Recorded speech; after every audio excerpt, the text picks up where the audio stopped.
The Committee on Government will now call to order. Secretary, please call the roll. The Committee on Government will now be called to order. Secretary, please call the roll. Representative Gillette. Here. Representative Cashel. Present. Representative Marquez. Here. Representative Saul Hamilton. Present. Representative Villegas. Here. Vice Chairman Fink. Here. Chairman Blackman. Here. Good morning. Members, before we get started, I want to yield the panel over to Representative Saul Hamilton from District 21 to make an introduction of some very important people. Yeah, thank you, Mr. Chair. Today is Judges' Day at the Capitol, and I have Judge Sandra Bensley following me. She is a Tucsonan, born and raised, but attended school and law school here in Phoenix, so spent some time in the Valley. She has spent time before becoming a judge as doing probate work and family court. So it's interesting that today is the day that she is shadowing me. I think I look forward to hearing her thoughts when we're done with committee, should we get out in a timely fashion.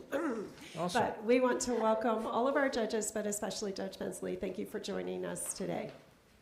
Thank you and welcome to your house, or to your conference room, or to your committee. You paid for it.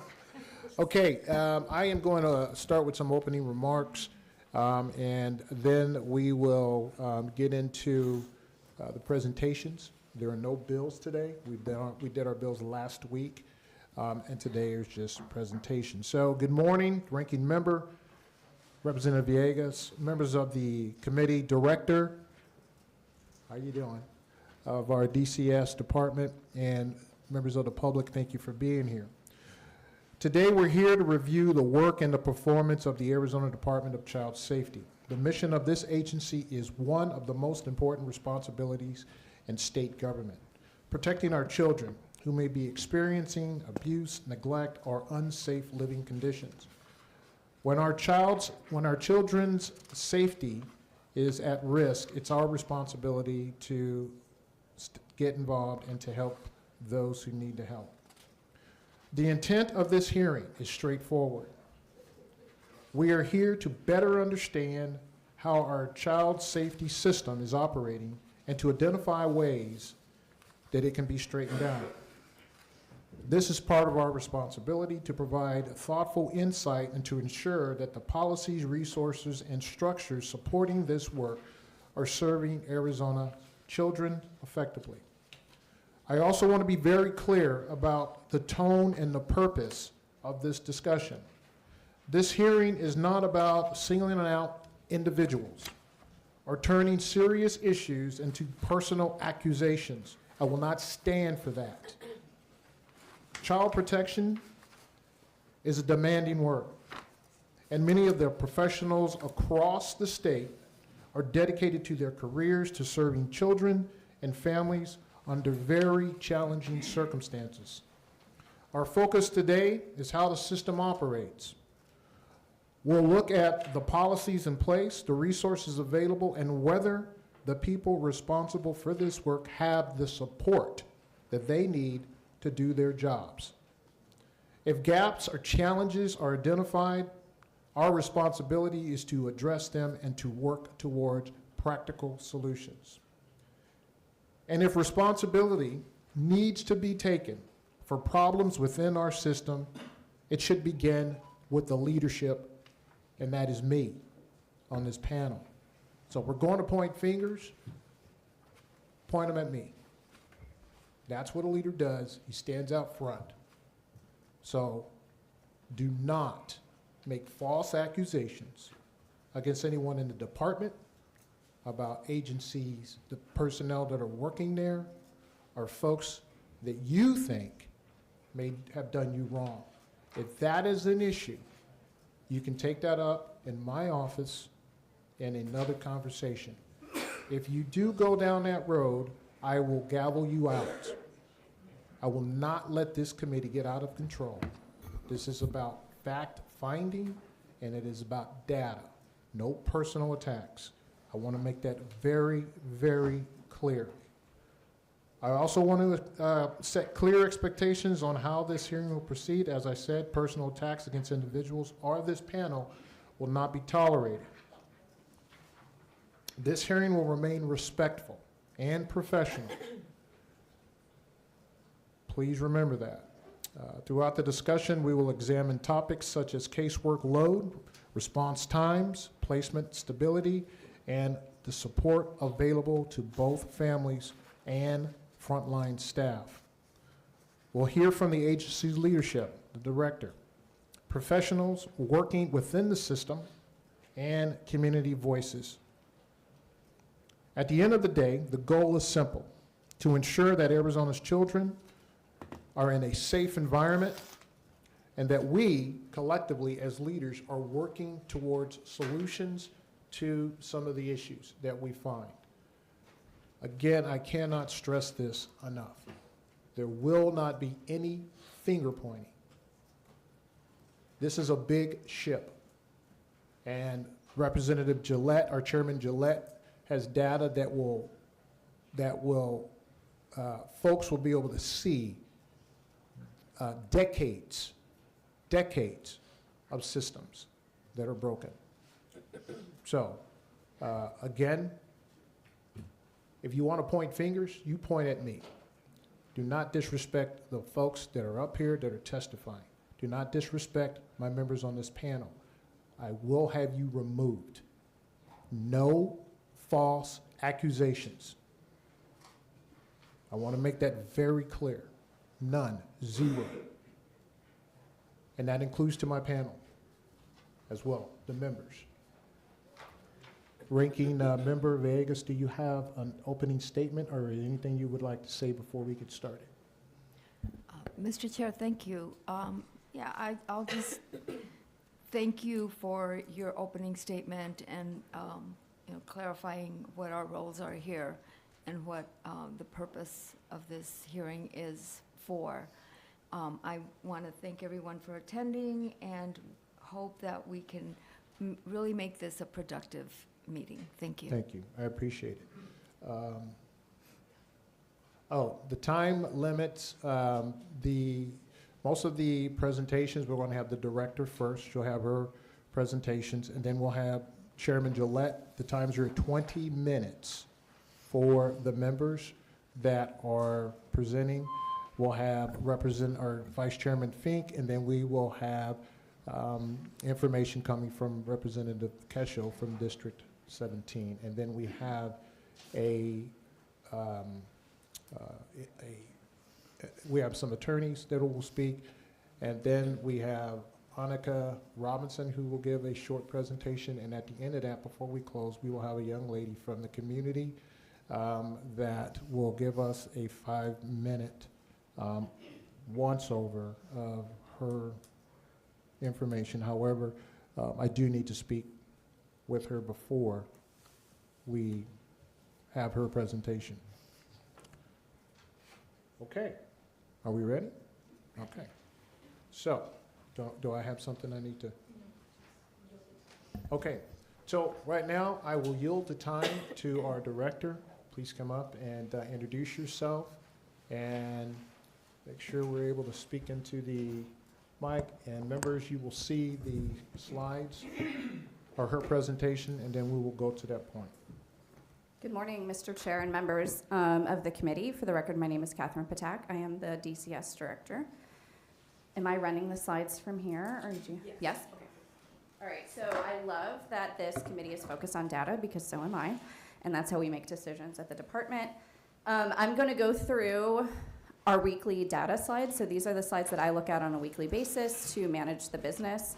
These aren't all of them. These are the ones that I think are relevant for the committee. So before I get into the slides, I do want to go over, because I know there's been a lot of media attention on the department this year. There's been a lot of legislative attention on the department. So to kind of level set, I wanted to quickly just go over some of the things that the department does. So in calendar year 2025, our field staff investigated more than 43,000 cases, which is a 15% increase from the year before. Despite these increases, we've kept our out-of-home care population steady through the use of our SAFE model, high-quality clinical supervision, and a culture of psychological safety. 3,000 children last year were reunified with their parents who did the difficult work to make lasting changes for the safety of their children, 1,300 children were adopted into permanent families, 800 entered guardianship, and 1,100 young people are receiving supportive services, mentorship, coaching, and education as they transition into adulthood. So I wanted to context that a little bit with that, with some good things also that the department does. So something I want to talk about is our hotline and the number of calls that come into the hotline and what we do with them, because a lot of attention has been paid to the hotline. So if you're looking at this chart, we receive about 160,000 calls a year to our hotline. The tan there, so about half of the calls are people who are saying, who's my case manager, where's your office, I need a medical consent. There are things that aren't reporting abuse or neglect, and the hotline is answering those calls. The green portion there, those are people who are calling to report abuse or neglect, but it does not meet report criteria for one reason or another. So they might be calling on like a coach or a neighbor, and we don't take reports on them. They might be making an allegation that isn't abuse or neglect statutorily. And you can see down at our screen-in percentages, for a very long time, our screen-in percentage has been about 50%. And that's because the hotline uses guided decision making. They have a tool. We have a very high inter-rater reliability rate. So if two different people listen to the same call, they're going to make the same decision. But just for your information, all of the green, everything we screen out is quality assured that same day. So a second set of ears will listen to the call the same day. If they disagree, they can flip it, make it a report. And then the orange are the ones that meet report criteria and that we're going to investigate. When you're looking at hotline, what you need to remember is it's cyclical. So if you look in the summer, usually summer goes down because school is out of session. April, it's going to peak because April is Child Abuse Prevention Month. So when you're looking at hotline volume, you want to compare January to January, December to December, April to April to help understand the volume of the work that's coming in. New and closed reports, for those of you who have been around a long time, I don't want to trigger anybody with this conversation, but when we were first created, we had 36,000 open reports, and it was part of the reason DCS was created because the workload was unmanageable. We had files sitting in offices. People would come to work, pick up a file, and investigate it, and that's how the work was done. So through Director Faust, Director McKay, they implemented the Arizona Management System, which is a form of lean. So we are able to track everything. We track every single thing that we do. We use visual management in the offices to make sure reports are getting closed when possible in a timely manner. And so we keep an eye on this. For a long time, the legislative benchmark was 8,000 cases, because 8,000 cases is about 2 months of work, so we can get through that in the 60 days. That stopped being a benchmark, but it is still our benchmark that we look at. You can see around July and August of last year, we had the Baptiste case, which was unfortunately a fatality of a child with whom we had history, which increased very significantly our calls to the hotline, which if the screen-in percentage stays the same, then obviously increases our workload. So you can see the workload peaked a little bit. We did quite a few things to get that back under control. We are offering anyone in central office who has worked in the field overtime to help close cases, do administrative tasks, those kind of things. We've moved some people from ongoing into investigations, and we did some zip code realignment. So some offices are growing and they're getting more calls and some are getting fewer, and so can we move bodies around that way? And Chairman, I don't know if you want people to interrupt me with questions or if you want, but I'm fine. We're going to wait to the Wait end of till the presentation. Okay, entries and exits. So this is what I was talking about. Although our investigations have gone up, entries of children into foster care have not. And so we use guided decision making. If anyone's interested, I'm happy to sit down with you someday and go through our model. It is not standard decision making, it is guided decision making. So when a field is making a safety assessment for a child, they have very structured things that they look at. They have to staff with their supervisor, and then they also have to, when time allows, get a court order before removing a child. So something that's interesting, just because I like data, is that our entries did not go up, but our exits slowed. If you're familiar with the Baptiste case, she was in foster care, was returned to parents who then killed her. And so I think you could see the system reacting to that in a way where maybe the courts are feeling nervous, attorneys are feeling nervous, our staff are feeling nervous to send kids home because they don't want to be, the next unfortunate event like that. Okay, so I know we want to talk about this, and I can go into as much detail about this as you'd like, and I have another slide that is more detailed, but this is where our children live when they're in out-of-home care. Arizona is very, very good at placing with kin. You can see almost half of our children live with unlicensed kin. Some of our licensed population is also kin, but they're licensed. So when you're looking at the 46%, that is aunt, uncle, grandma, coach, friend, somebody that the family has identified as being a person with a significant relationship with the child. Nationally, we do very well when it comes to placing with kin, and there are a number of things that we've done to help increase that. You can see about 40, this is very small. Like, no, I'm good. About 30% live, no, I'm good, yeah, thank you. About 30% live in licensed foster homes, so those are community foster beds, and then we have about 21% that are in congregate care. So some things I just want to point out to the committee for their information as it relates to this. Our population used to be 0 to 5, right? It used to be babies. That's what was coming in. Now we are seeing our population is 13 to 17. That's our highest number of children that are coming into care. And it is a mismatch with our licensed foster homes. So 0 to 5 population is about 40% of the children in out-of-home care, and 81% of our foster homes will take children 0 to 5. 13 to 17 is 31% of our out-of-home population, and only 4% of our foster homes will take children 13 to 17. It's 65 homes in the entire state are willing to take children 13 to 17. So when you're seeing this mismatch, that's a piece of it. Another piece of it that you're seeing is that children who are coming into foster care now, who are older, are coming in based on what's called child behaviors. So there are children who the parents are saying, for whatever reason, I cannot safely keep this child in my home because of their extensive behavioral health needs that are being unable to be met in the community, and so then the children are coming into our custody. So this is something that I think I would appreciate having a very serious conversation about, because I don't control behavioral health. I don't control the behavioral health system. So unless and until we are connecting families with services that allow them to feel that they can safely keep the child in their home, I think we're going to continue to see this trend. It's not just us, it's happening nationally. So we're doing a ton of work related to recruitment of foster families, which I can talk about, recruitment of foster families in the zip codes where the children are being removed, because what we don't want is for them to be removed and placed far from their parents, their school, their friends, any of that. So we have some very targeted recruitment efforts that we're doing. We have a congregate care reduction unit who's doing a very good job of getting kids out of congregate care, but they're still continuing to come in very quickly. One other thing that I would say related to this, so we implemented a kinship supports contract. So if you're a licensed foster parent, you have a licensing worker who will work very closely with you and help you understand things like, how do you get behavioral health? What does court look like? How do you know, kind of how the system works? And our kinship families didn't have that. And so we implemented a kinship supports contract where they are assigned a worker as well who can help them with some of that system navigation. They don't have to use it if they don't choose to, and they don't have to become licensed if they don't choose to, but it's an additional support, because what we see with a lot of our kids who are in congregate care is that they actually were with family, and the family was unable to keep them in the home. And so we're trying to minimize the disruptions of children who are with family who are then entering congregate care. Okay. I'm going to say one more thing and then I'm going to move on. The other thing I'll say related to the percentage, so we were subject to a settlement agreement and a class action lawsuit related to many things, one of which was the placement of children in congregate care. So it was physical health, behavioral health, workload, and placement array. We exited on physical health. We met the settlement agreement requirements for workload. For behavioral health, the tool we used to measure changed throughout the class action. So we think we're in compliance, but we need to be able to prove it under the new tool.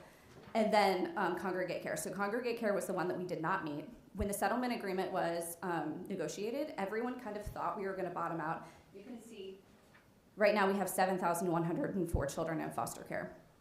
Everyone kind of thought the bottom was going to be 10,000, that we weren't going to dip below 10,000.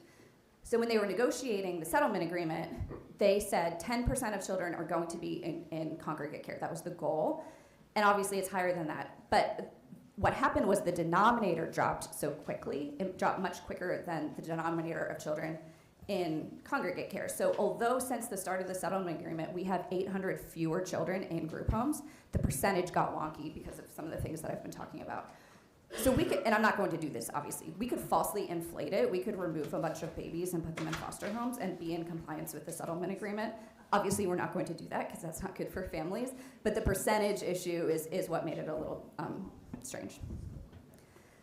I know this is a big topic of conversation. This is missing youth. These are children who have left their placement and we don't know where they are. Most of our children, about 85%, we find within 24 hours. These are children who have been missing for more than 24 hours. You can see the number has gone down. It has kind of steadily gone down. I think there's a lot of things that attribute to that, which if you'd like at the end for me to get into, we can talk about that.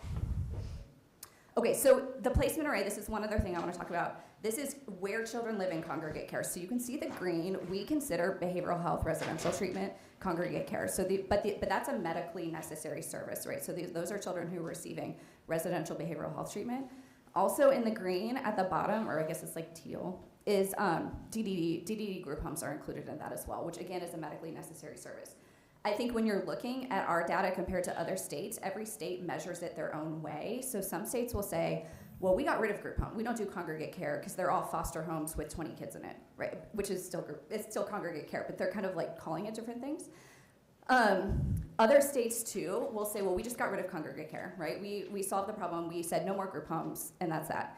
But when states are doing that, you want to dig into some other data, because what they're doing then is kids are in hotels, kids are in Airbnbs, they're sleeping in offices. You'll also see placement moves go up quite a bit. So they're in foster homes, but they're moving foster homes every week. So we try to safely and sustainably reduce the number of children in congregate care, but we want to be careful about pulling those triggers quickly, because then you see different bad outcomes. Young people in extended foster care, I love this slide, and I also hate this slide because we never want a child to exit without a permanent home, without a permanency plan. But if they do, we want them participating with us. So about 90% of young people who exit foster care without being adopted or reunified will participate in our extended foster care program. It's a really, really neat program. I have a ton of really good data about it if you're interested. There's about 1,100 young people that participate in it. They get, I think I mentioned at the beginning, they get free college if they want it, they get a housing stipend, they get a bunch of really good things. We do a youth conference with them every month, which is really neat. We do a leadership panel. I loved on the group home bill that the young people helped create it. I love that they stood up and told you, because it's hard to hear sometimes their experiences, but it's important, right? It's important for us as leaders to hear that. Okay, Director McKay made this slide about how we got to 19,000 kids in foster care, and I always like to share it because people talk about, like, just blow up the system, just start over, and this is what happened when we did that, and the reason that we have very, like, kind of structured ways we make decisions around safe system improvement. So this is how we got to 19,000 kids in foster care. You can see bad, high-profile event, out-of-home care population, spikes. You see there were 10 changes to state law that were made in response to the Child Safety Task Force, and then in 10 months, 3,000 children entered foster care. So I know sometimes when we talk about these fatalities, people want me to move very quickly. They want me to fire people. They want me to change 100 policies. I can talk about the process we use when we respond to these fatalities.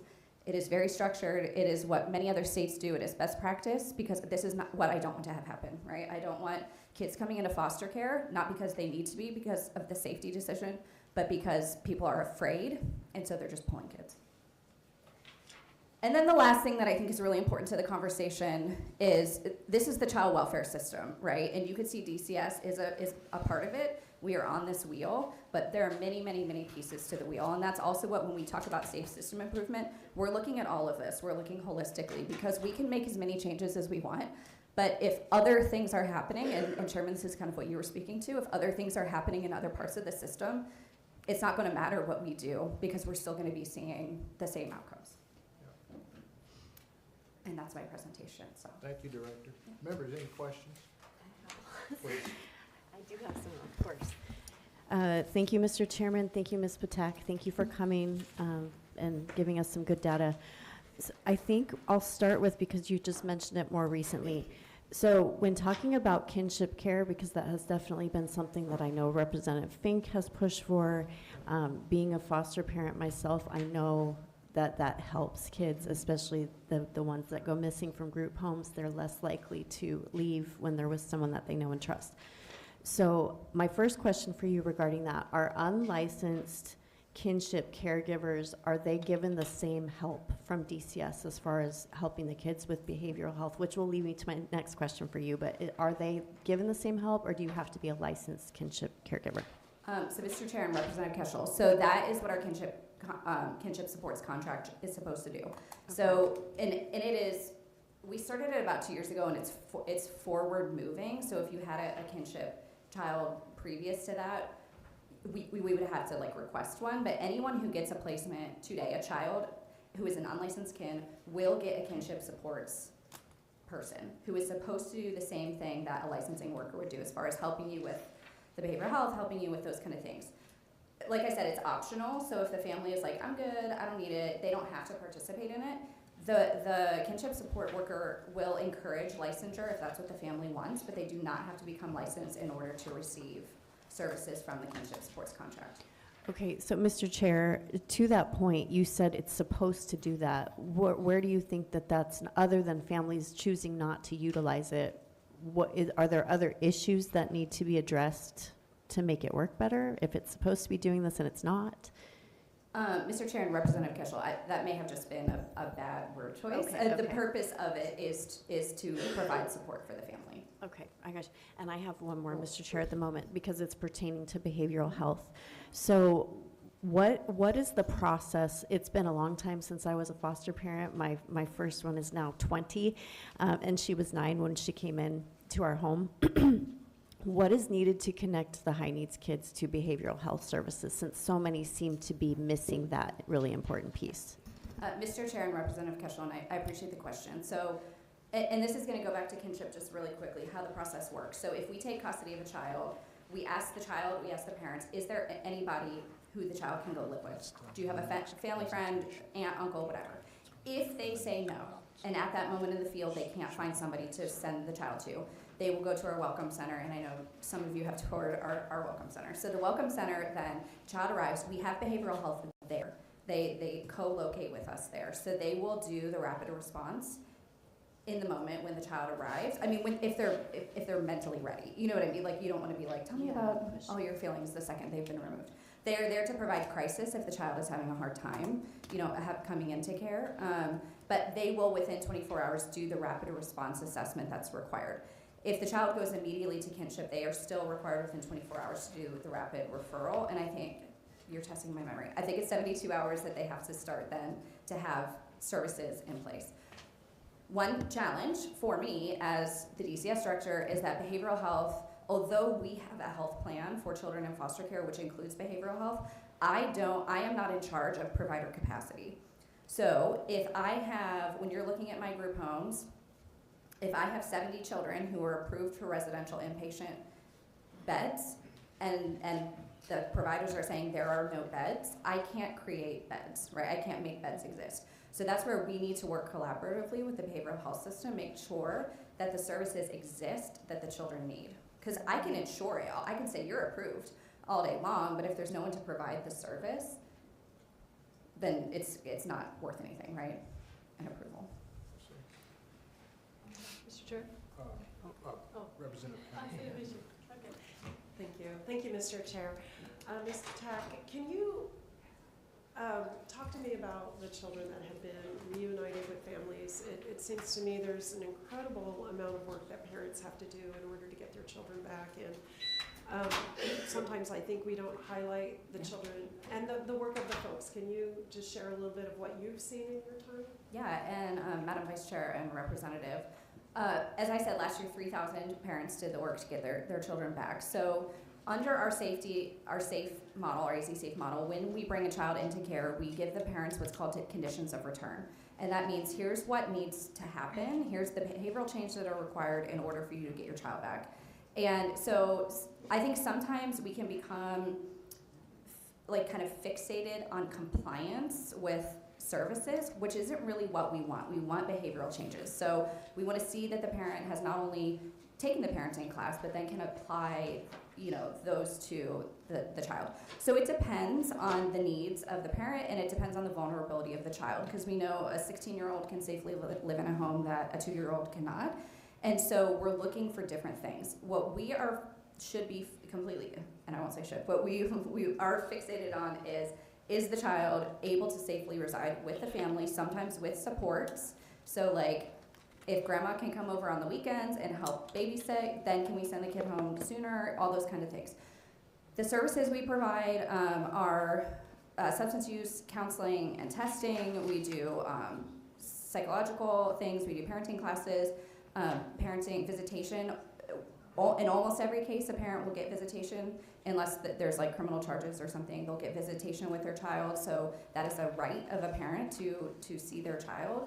However many hours a court will order, and then we're facilitating those.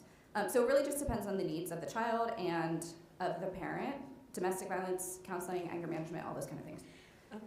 Madam Vice Chair, follow up real quick? Yes. Yeah, thank you. Madam Vice Chair, Ms. Ptak, I think it was 7-8 years ago, there was a shift at the federal level where they were wanting to, I don't know if the title was Families First, but there was a lot of funding that was being invested in a mindset that we should provide support services for the parents. Removing a child is treating a symptom, and treating the root cause.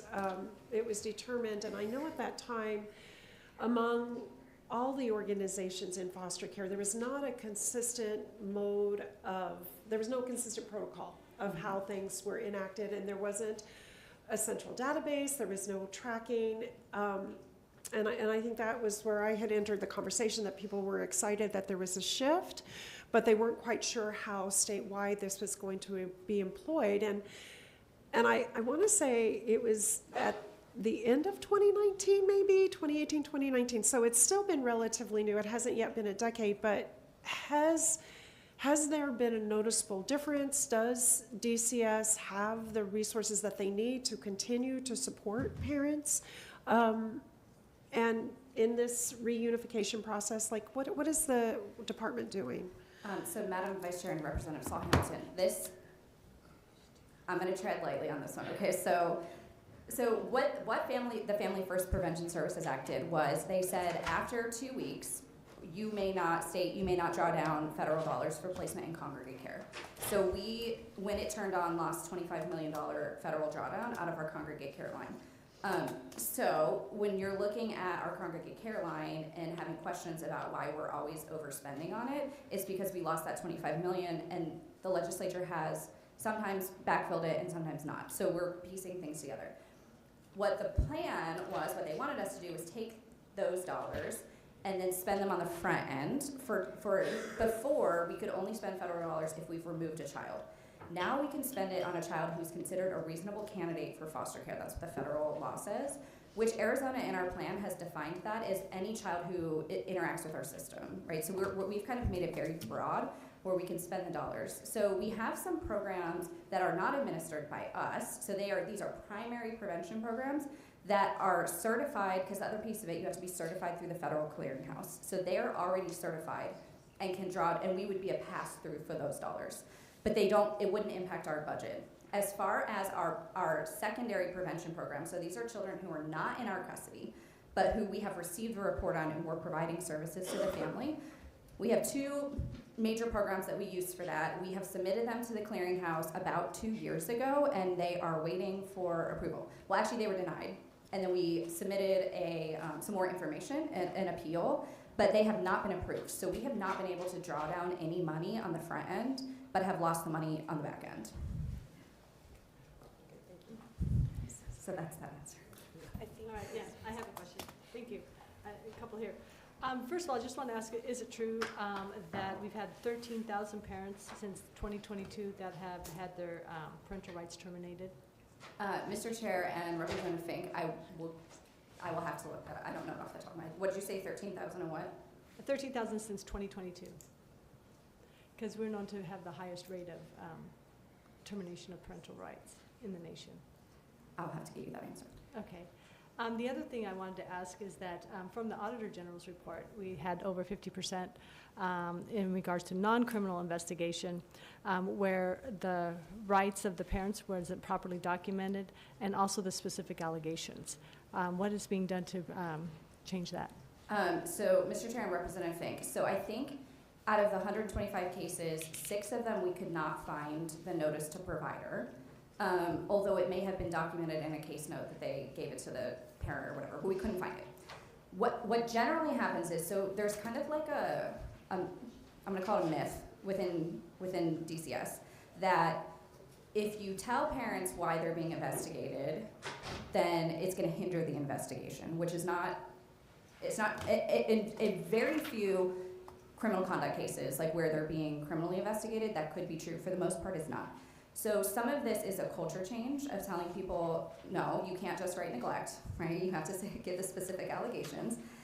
We have done a ton of work on the notice to provider. We've done a ton of work as far as messaging to staff. I think the one place where we still find a sticking point is those criminal conduct allegations and them understanding law enforcement is telling me I'm not supposed to tell them what it is, and then it's okay to say it's just neglect and I'm not going to tell you what it is, because maybe they need to do a confrontation interview or something like that.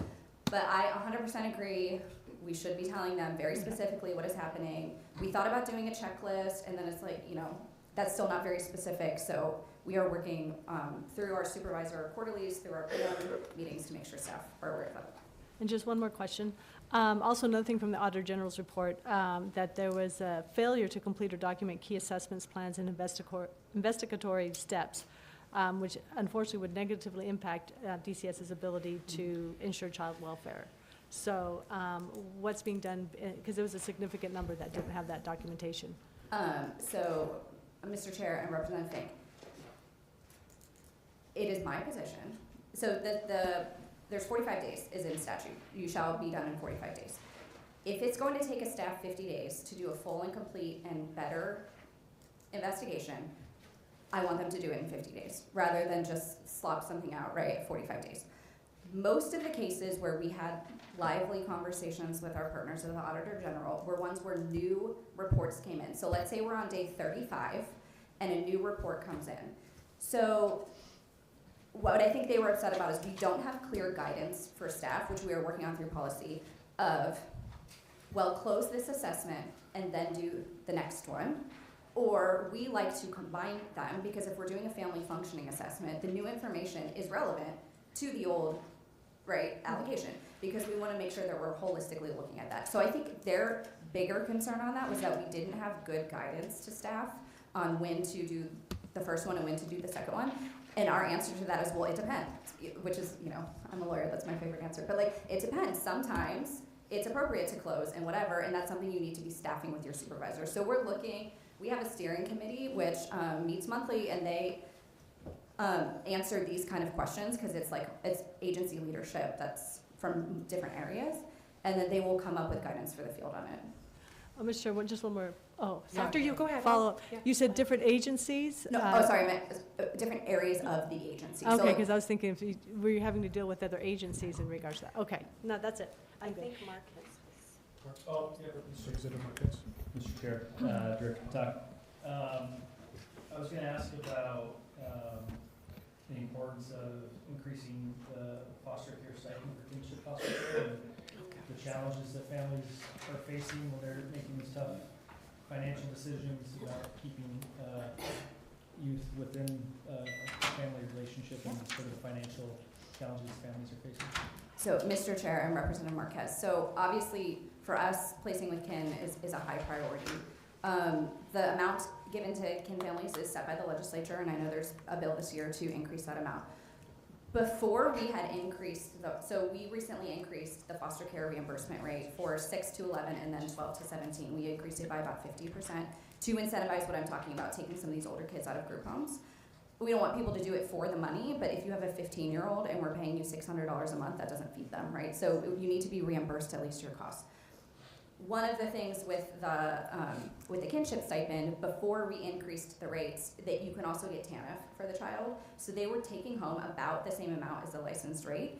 And so if we increased the kinship rate, it disincentivized licensure, which if they don't want to become licensed, that's fine, but you would actually be making less if you became licensed. Now that we've raised that, that's not a concern, but absolutely. So, you know, we say we don't want people to do that for the money, but children are expensive, and sometimes you need to buy a bed, and we have partners that will help with that, but you know, we don't want people saying no, and a kid is going into congregate care, which costs a ton more. And it's bad for the kid, it's bad for the family, it's bad for parents as far as reunification, but it also costs a lot more. And so we would much rather them being with family rather than going to Congregate. Mr. Chair, Director Ptak, what's the current stipend?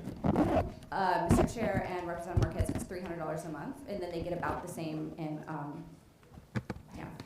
if the child is 12.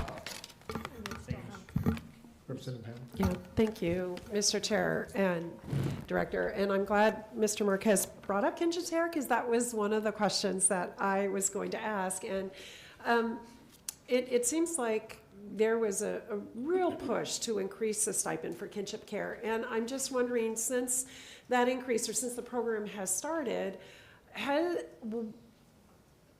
there been an increase in families stepping forward? How has that changed what we're doing with foster care? So, Mr. Chair and Representative Saul Hamilton, yes. We actually, so once we announced the increase for the foster care reimbursement rate, we did have families that said, okay, maybe I have the 6-year-old, now I'll take the 12-year-old, or whatever. We did have families step up, say, now I can afford it. And especially when I'm talking about like zip codes of removal, I think there are people who say, I would love to be a foster parent, but I don't have them, like I can't afford it. And so if we can at least meet their costs, more people are gonna step up. I think for the foster care reimbursement rate, it's gonna take a little while to see the returns on it, only because it takes about 6 to 9 months to become licensed as a foster parent.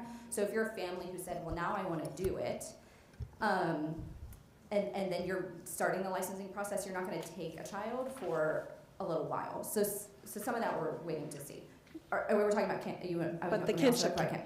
So for kinship care, yes, we certainly will see people who say, I can't afford it without getting some sort of reimbursement from the state.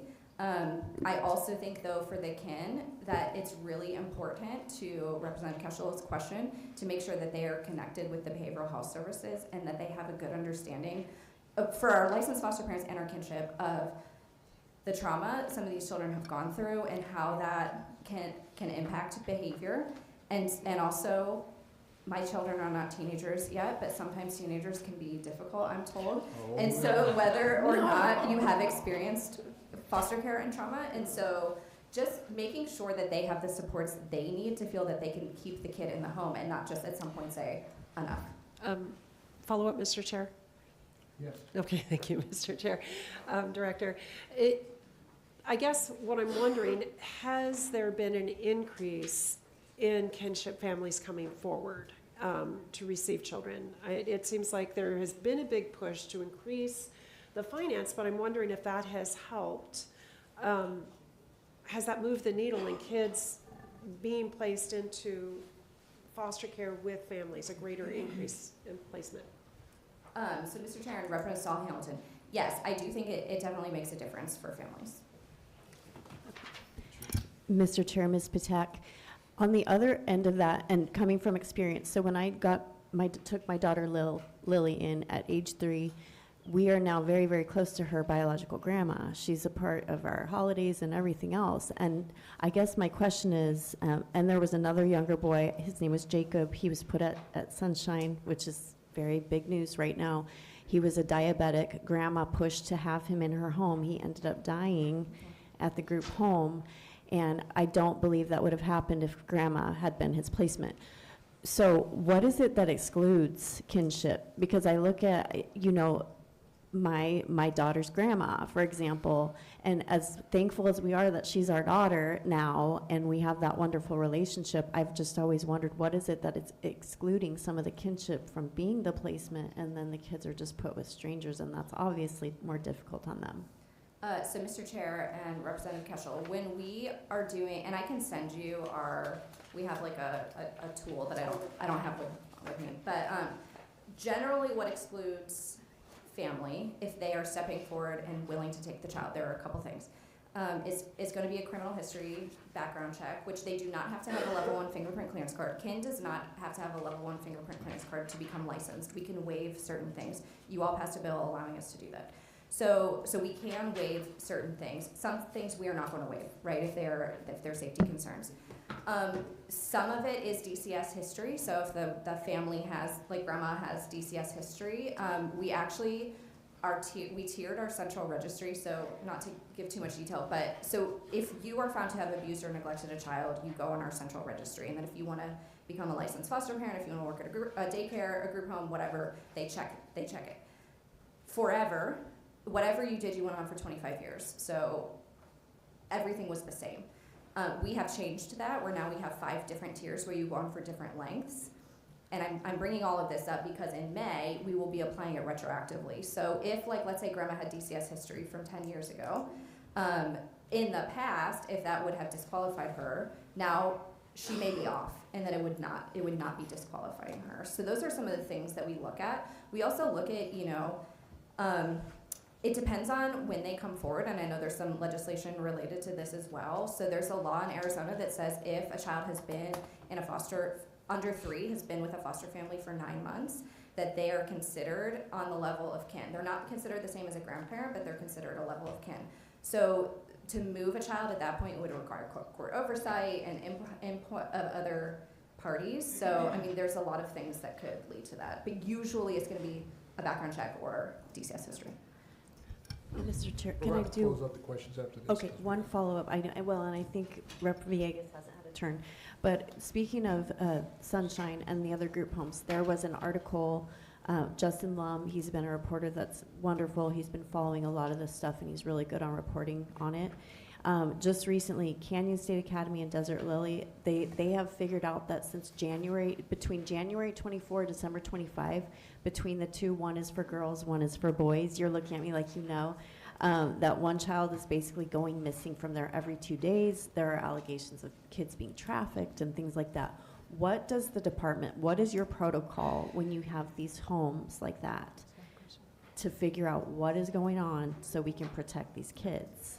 So Mr. Chair and Representative Ketchel, so those facilities are not licensed with us as traditional group homes. They are qualified residential treatment programs. So they are QRTPs, which we can use the federal dollars for because they serve particular cohorts. So some of the cohorts that they serve are youth who have experienced trafficking. And so they are taking in children who have much higher needs than the general population of children in foster care. So in some ways, we don't want to say to them, can you please take these children who have a history of trafficking, who have a history of running, who have a history of whatever, and then be punishing them for those behaviors, because that's why they're there, because they are certified to serve that particular cohort. We cannot, in Arizona, they cannot lock them in. They can't put a tracker on them. They can't, there are certain things that they statutorily cannot do because these children are victims. They are not criminals. They're not under probation. They're not under any of that kind of stuff. So I will say when I did read the article, I saw it. I have not been outreached by the police chief, so I was a little bit surprised to learn some of the things he was saying in the paper, but I am going to be reaching out to him and seeing how we can work collaboratively, because trafficking is a law enforcement matter, but it is impacting our children, so how can we make sure that we're working together to reduce that? Okay. You have your last one? Thank you, ma'am. A couple of questions. Thank you, Ms. Time thing too, so. Thank you, Mr. Chair. I wish we had more time with you. There's a lot of questions. But one of the questions has to do with the group home contracts. And how do you participate in that? And is there an RFP process? Do you have a procurement department within your department? If you could explain that. Sure. Mr. Chair and Representative Villegas, I do not participate in any contract award. The way it works is we put out an RFP, so we say we need, I'm going to make up a number, we need 1,000 group home beds. Who would like to bid on? Here are all of our qualifications, who would like to bid on them. So companies who would like to bid on them submit an application. It is online. I know sometimes it will be redacted, but it is online. The procurement team then, these will score. So they score on different things. Statute requires they score on cost. And then we choose other things, so we score on methodology, and we score on something else that's escaping me. But we score on a couple different things. And then we take the highest score and how many beds they are able to accommodate, and we go down the list until we're at 0. So if that top person can do 100 beds, then we go to the next who does 200, who does 100, blah, blah, blah, blah, until we're down to 1,000, and that's how we award the contract. And it does not come to leadership. It is done through the in-house procurement team. Thank you. I have Please. one more The question. reason why I'm saying, because the director has another engagement. I'll finish the question. Okay. Thank you. I was just, Mr. Chair. Please. I was just wanted to follow up on Representative Saul Hamilton's kinship question about how many new families have participated since the program began in the kinship program? How many families have signed up or kinship? I would have to look. I know our data says how many kids are in, where was that? So I have 3,265 children in with kin right now. So let's pretend every family has 2. So it's like 1,100 families approximately. Okay, and one follow-up. Thank you, Mr. Chair. And how many have been licensed? Mr. Chair and Representative Villegas, I think about 10% become licensed. And we do have, just for your information, we do have a track for kinship families where we can get them licensed much more quickly. So we can waive some of the things, like if they're living with grandma, we can waive like how many beds you have to have or how many, you know what I mean? We can waive a lot of those non-safety things. The safety things, we can connect them with our community partners. If they need a pool fence, we'll get somebody to pay for it, like whatever. And then we can also waive some of the, like I said, the background check requirements. Thank you. Members, I will say, the kinship care, there are 2 events that I witnessed.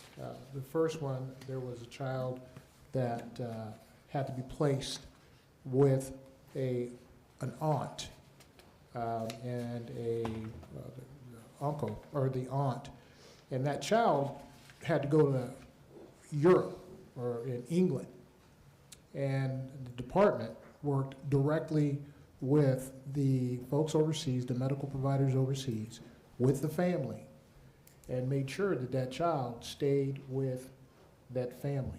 And that was an overseas deal. And the second one was my own. We were able to do a kinship for a young lady that DCS worked with us, and I didn't insert my name into it. Far as they knew, it was another family. And that was done, for reasons, because I did not want preferential treatment. And that part of the program actually worked for our family. Now that young lady has since graduated from high school and gone to NAU. So when they do get involved, they want to get involved, they want to help it. Just from personal experiences, that has helped my family. I'm not taking sides, this is about facts. Okay, Director, we know you have another place to go. We do appreciate you. Thank you. If we need to follow up, we'll do it individually. Yes, we will be taking notes, and so if there are questions you want answered, we'll make sure to give those answers. Thank you, appreciate you. Next, what we'll be having is Mr. Gillette, Representative Chairman Gillette. Will be giving his presentation. Chairman, we understand that you have a lot, and I'm going to accommodate for that. And then after Representative Gillette, we will have Anika Robinson as a subject matter expert to give us some responses from Representative Gillette's presentation. I will yield the floor to you. Mr. Chair, do we have printouts of the slide, perhaps? Do you have what? Is there printouts of the slides that? We can get those to you. You'll be providing those. Yeah, The staff will yeah. provide them. Thank you. Yeah. I don't even have the printouts. I just like to take notes. Oh, yeah. Do you need my glasses? Yeah. No, I'm the clicker. Yep, you should press that. I do everything around here. We'll get those, because I don't even have them. Where do I point? It doesn't Where's the, okay. Well, before we get started, John Gillette, LD 30. When this project started, we we're speaking about congregate care only. And I was tasked with the chairman to look at the operational flow and design of the agency and how we come to where we come to. That's based on my background in the military. That was my bailiwick, so to speak. So that was my core task, and that's what I started looking at: policy, procedure, statute, and how they work together. So that was the area of focus, and to better explain the methodology of how I got to my conclusions, I use a very simple 3x5 method, meaning I look in patterns of 3 that repeat 5 times each. So if it is a pattern of 3 and it repeats 5 times in any one section, then that's the common denominator for either a causation or a solution. So that is the method behind what I looked at. Now, I did some other things that within the scope, and I will tell you this can't be looked at in any singular view, because access, DES, DCS are all tied together, and they're all tied together through federal funding.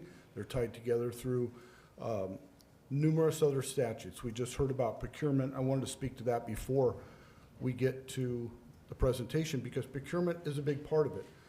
My colleague on the other side asked about that, and ARS 8451 excludes DCS solely from normal procurement. So they have their own internal procurement that is designed for them to acquire bed space, fill bed space, incentivize bed space. That is one of the cores of what I'm talking about today, and how we got to where we got. Now, there is one other carve-out for health and human services. And you might ask why that carve-out is for both of those agencies. Because the federal money comes through HHS to access to DCS, and they have their own specific carve-out. Again, for my friends on the other side, it's ARS 48-451, specifically leaving DCS out of the normal state procurement process. So everything that we buy in the state, everything that's critical, goes through a state process in which we acquire products, services, except for DCS. So keep that in mind during this presentation, because that is a core function of this. So without further ado, I'm going to run through these slides, and I'm going to present to you findings, direct findings from contracts, employee interviews, victim interviews, attorney interviews, judicial interviews. Their statements are all put together. As Chair Blackman said earlier, we will not be exposing anyone's personal name, their personal data, not assigning guilt, may assign some blame in certain areas of core system design, because there is a functional problem there. The rest of the information was not passed out to my colleagues on either side, because it will go to the special counsel. Due to some of the likely criminal nature, we have decided that it's attorney-client privilege protected, and it will go to the special counsel for further investigation that's outside of the function of this body. So where this began, that's it. Now, we talked about money. That was the core root of what we were getting at. We've heard about all the different funds going for the different types of care, but I'll explain that towards the end of the brief. So we'll start with the slides, and the slides are very, very benign.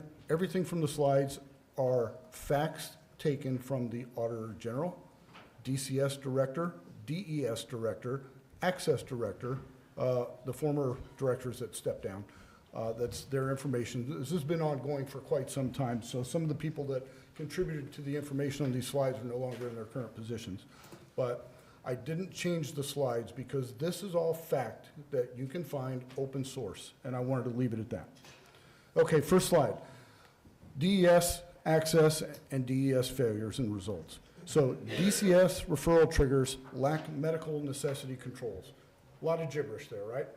But what it does, once a DCS referral happens, everything downstream happens with it. And that is a long line of funding that will happen downstream, especially in medical, hospital referrals, the capitation rate that we spoke about earlier. There's an administrative capitation rate of $325 per child that is contractually obligated to the administrative function of each child.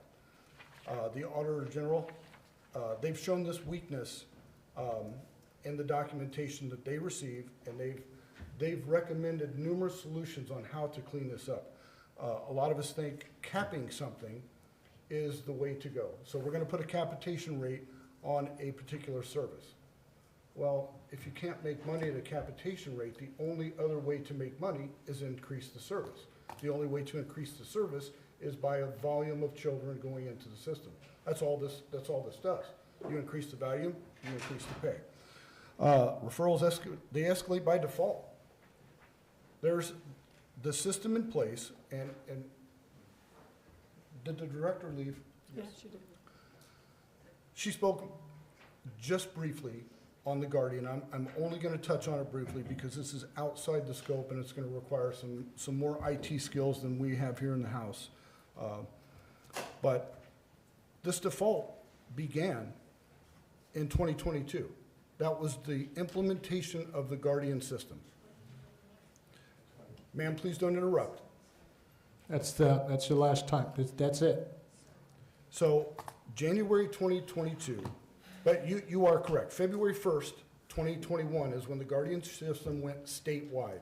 It wasn't fully implemented till January 2022, where everybody had it on their mobile device, their laptop. They had access to the system in the field. Once this system was fully employed, you can see the rates from the director's own slide. Everything from that point, dramatic increase. That's the removals, that's the out-of-home placement, that's the number of investigations and the number of children in the system. Everything went crazy. Am I saying the Guardian system caused that? It is suspect, but was it caused by a bad program? Was it caused on improper use of a program? Is it just something new that case management was relying on more than they should have? Those questions I can't answer. So let me go to the next slide. Well, correction, before we do that, we spoke about this last week, but I will highlight it again. These numbers are not complete. They're not complete. But this tells a story, and I took this, and I used this story because ABC News 15 did an expose and a news story on this. That's why I wanted to capture this data, because this has been posted to the public. These numbers right here. The deaths of children in some form of DCS care. 2022, 25 dead children. 23, 19. 24, 14. And we are still building numbers for 25 and 26. These are kids that were removed by the state for whatever reason necessary to protect them, and now they're dead.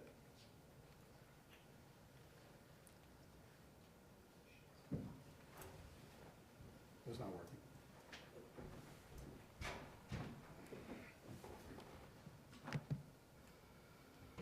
Thank you. If you want to just click it, I only have a few slides and then I'll get to the paperwork. Okay, next slide is the contract design failures. So the CMDP, or now it's called the, it's got a new acronym. The CMDP is now called CHP, and it is the Comprehensive Health Plan that DCS provides. Flat fee referral pricing removes cost discipline. Just like I said a minute ago, if it's a flat fee, the only way the vendor can make more money is by more volume. So the flat fee that we talk about in budgeting, that may be fine for buying a police car or buying, locks for a jail cell, but when we're dealing with human beings, we have to have a fee that reflects the need of the child. No duration or reassignment triggers. So we started, as I said, on congregate care, and that was my focus. But the more I dug into this, especially Chapter 4 and the contracts, out-of-home care is what this should be called, because any out-of-home placement comes from the same funding source and is relegated to the same rules. So if a child is in a quasi-kinship care and it doesn't work out, and they move to a congregate care, it triggers the whole event all over again. So you have what's called an initial placement, initial medical, initial administrative cost every time that child is moved. And we heard testimony from several children. One child in particular moved to 20 different out-of-home care locations in her lifetime. So that's 20 administrative functions, 20 visits to the doctor, 20 initial placements, and all that money is dumped into the system. Now, did that child require that? I don't know. I'm not the trier of fact on that. I don't know the situation. But I know from the contract design, procurement, Chapter 4, that these things occur. So Congregate Care, Sunshine Residential, is the primary vendor due to bed space, not the quality of care. And you just heard the director testify to that. They have a system, and she was very vague on that system on how they select their home care. They're looking for bed space. Bed space equals money. So whatever reason that in the past we decided that 8-451 was the right answer to give DCS procurement rights outside of every other agency, they acquire the bed space. Now we have a primary vendor, Sunshine Residential, based on what the director said, has the most beds. And there's very few bidders. As we also heard, there's so few beds in the state. So that bidder is going to get the contracts. And those contracts, as was testified to, are quite expensive. Now, the appropriation, I wanted to cover a little bit more in detail, but I don't want to go crazy on it because we could stay in this budget book for weeks and never leave. But out-of-home placements, and this is, I'm referring to the fiscal year 2025 baseline budget book produced by JLBC. So this is our state budget for fiscal 23, 24, 25. I did not go to the new book. The numbers are slightly different. But I started in this book, and all my methodology was based on the numbers in this book, so that's the reason I didn't move forward. But Congregate Care in 2024 was $114,918,700. Now, that's just for Congregate Care, but extended foster care service model fund deposit, the foster care placement, foster care recruitment, study supervision, kinship care are all under out-of-home placements. So all that money comes together, and we're talking 114 million, 26 million, 19 million, 51 million, 32, and 24.8 million, all for out-of-home placements. That's a ton of money, folks, to put a child somewhere. So we heard that kinship care needs more money, and we can agree they're not the least funded, but they're close to it.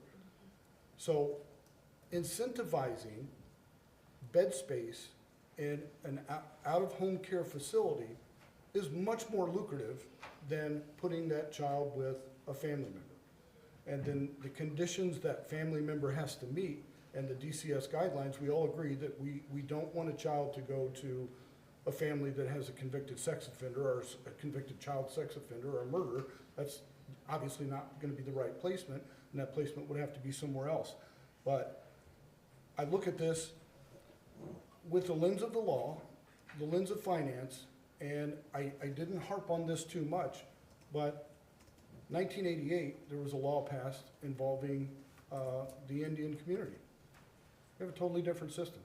You can place an Indian child with a family member, a close friend, pretty much anywhere they want to go at the behest of the parents.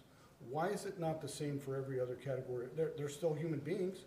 We're all human beings. They still deserve the same care that everyone else gets, but they're a different demographic. We'll get to the black folks later because it repeats itself in another manner. Okay, next slide, please. Administrative oversight.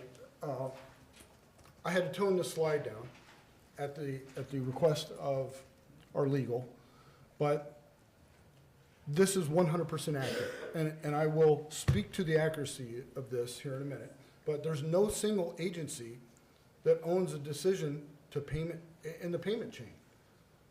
So these organizations were all put together under Access several years ago. They were split by Governor Jan Brewer, and everything was under access. So DES was made a separate entity, and DCS was made a separate entity. And that's what I'm going to talk about, the operational flow and design of the organization being broken. And my military folks here in the room, the major and sergeant first class, we understand command and control, operational flow and design. That's what we do. You cannot sever an organization and leave the tentacles from the previous organization having control over certain entities. So what I mean by that, you can't say, DCS, you are now a separate organization, you're charged with protecting these children, but I'm gonna regulate your money, I'm gonna regulate your employee numbers, and I'm gonna provide guidelines that you may or may not agree with, but I'm gonna do that for reasons found in the federal budget. DES has the same issues from access, so they're labeled as three separate entities, but they're still intertwined. They're not fully severed entities. And that will be one of my recommendations, to make DCS its own entity, provide them their own budget, their own autonomy to operate command and control. And I know some people don't like to hear that because they feel, well, you're giving them too much power. But with that command and control comes responsibility and accountability for failure. Because right now, the only accountable entity will be the executive branch, because this is an executive branch function with a duty to correct. So the system liability on any one entity in this system is diffused because they all have decision-making authority. So you can point the fingers like this because, well, that's their decision. No, that was your decision. But it was nobody's decision. So I'm going to break it down slightly, and I'm going to do it more so on this document, but access moves the money. DC and the courts decide what, DES decides where, but holds DCS accountable. Now, the director didn't mention that she has to sign a hold harmless form. And the news hasn't mentioned this. No one has mentioned this. There are people in this room that know about it, but the DCS director, when I first started this, I'm like, this person is out of control, needs to be gone. But why, as a state agency, do you have a director that is required to sign a hold harmless form for decisions made outside of her control? That should tell you right there, this entire system is 100% broken.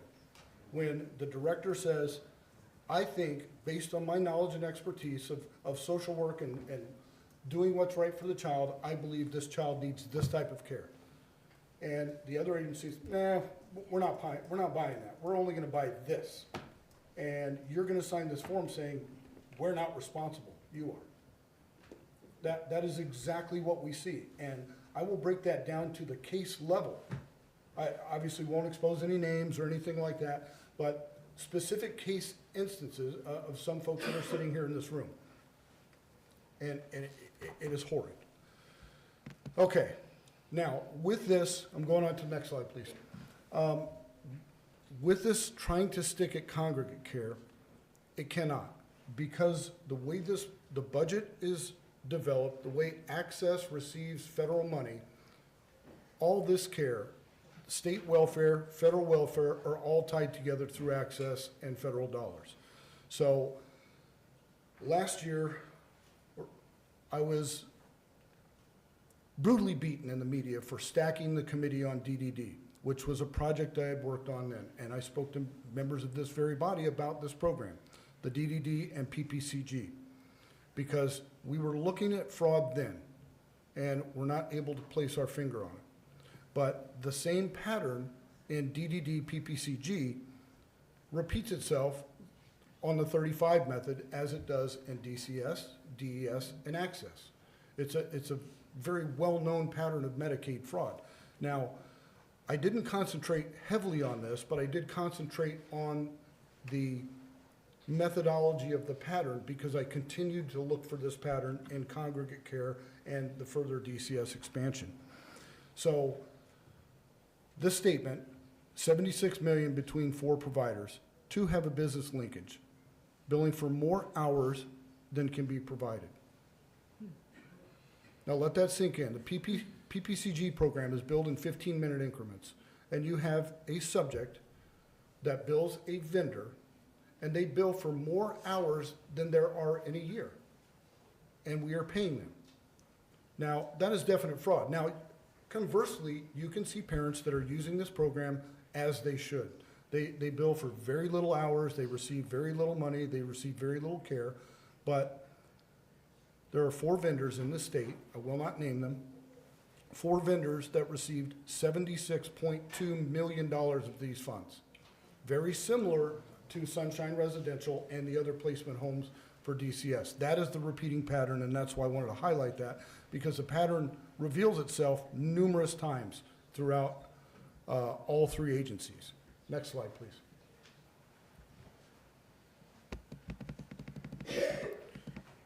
And the reason, like I said, I highlighted this is because we can't just focus on congregate care. All these things are tied together through the federal money and the CFRs and dictate how we should spend the money.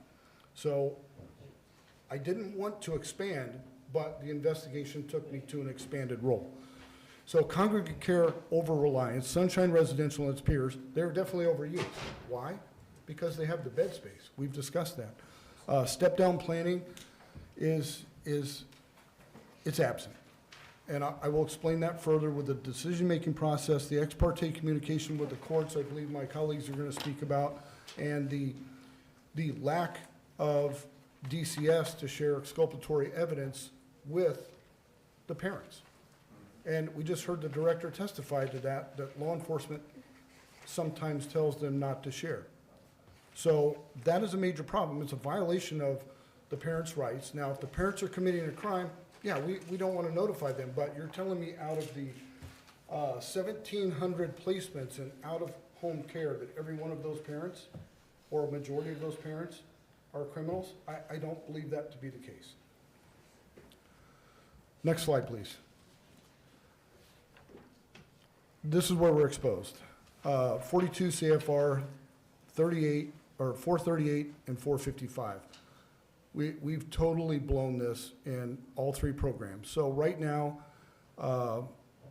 if there were a federal audit, which we know the audit of Medicaid is coming from the federal government, they are likely going to claw back billions of dollars from the state because we've unlawfully spent it. That's as far as I'm going to go into that slide, because this is where I've been told that I need to limit the information to the public, but it's out there.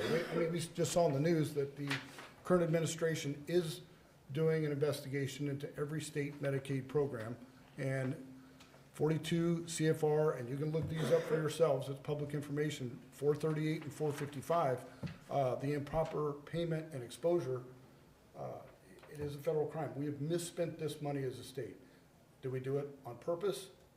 Do we do it inadvertently? I don't think we know. I think the system, contracts, the policies and procedures are so broken that we don't know. Next slide, please. We do know, based on the Auditor General's testimony, that we failed to provide due diligence. The Auditor General warnings have been ignored for years, many years, across the board.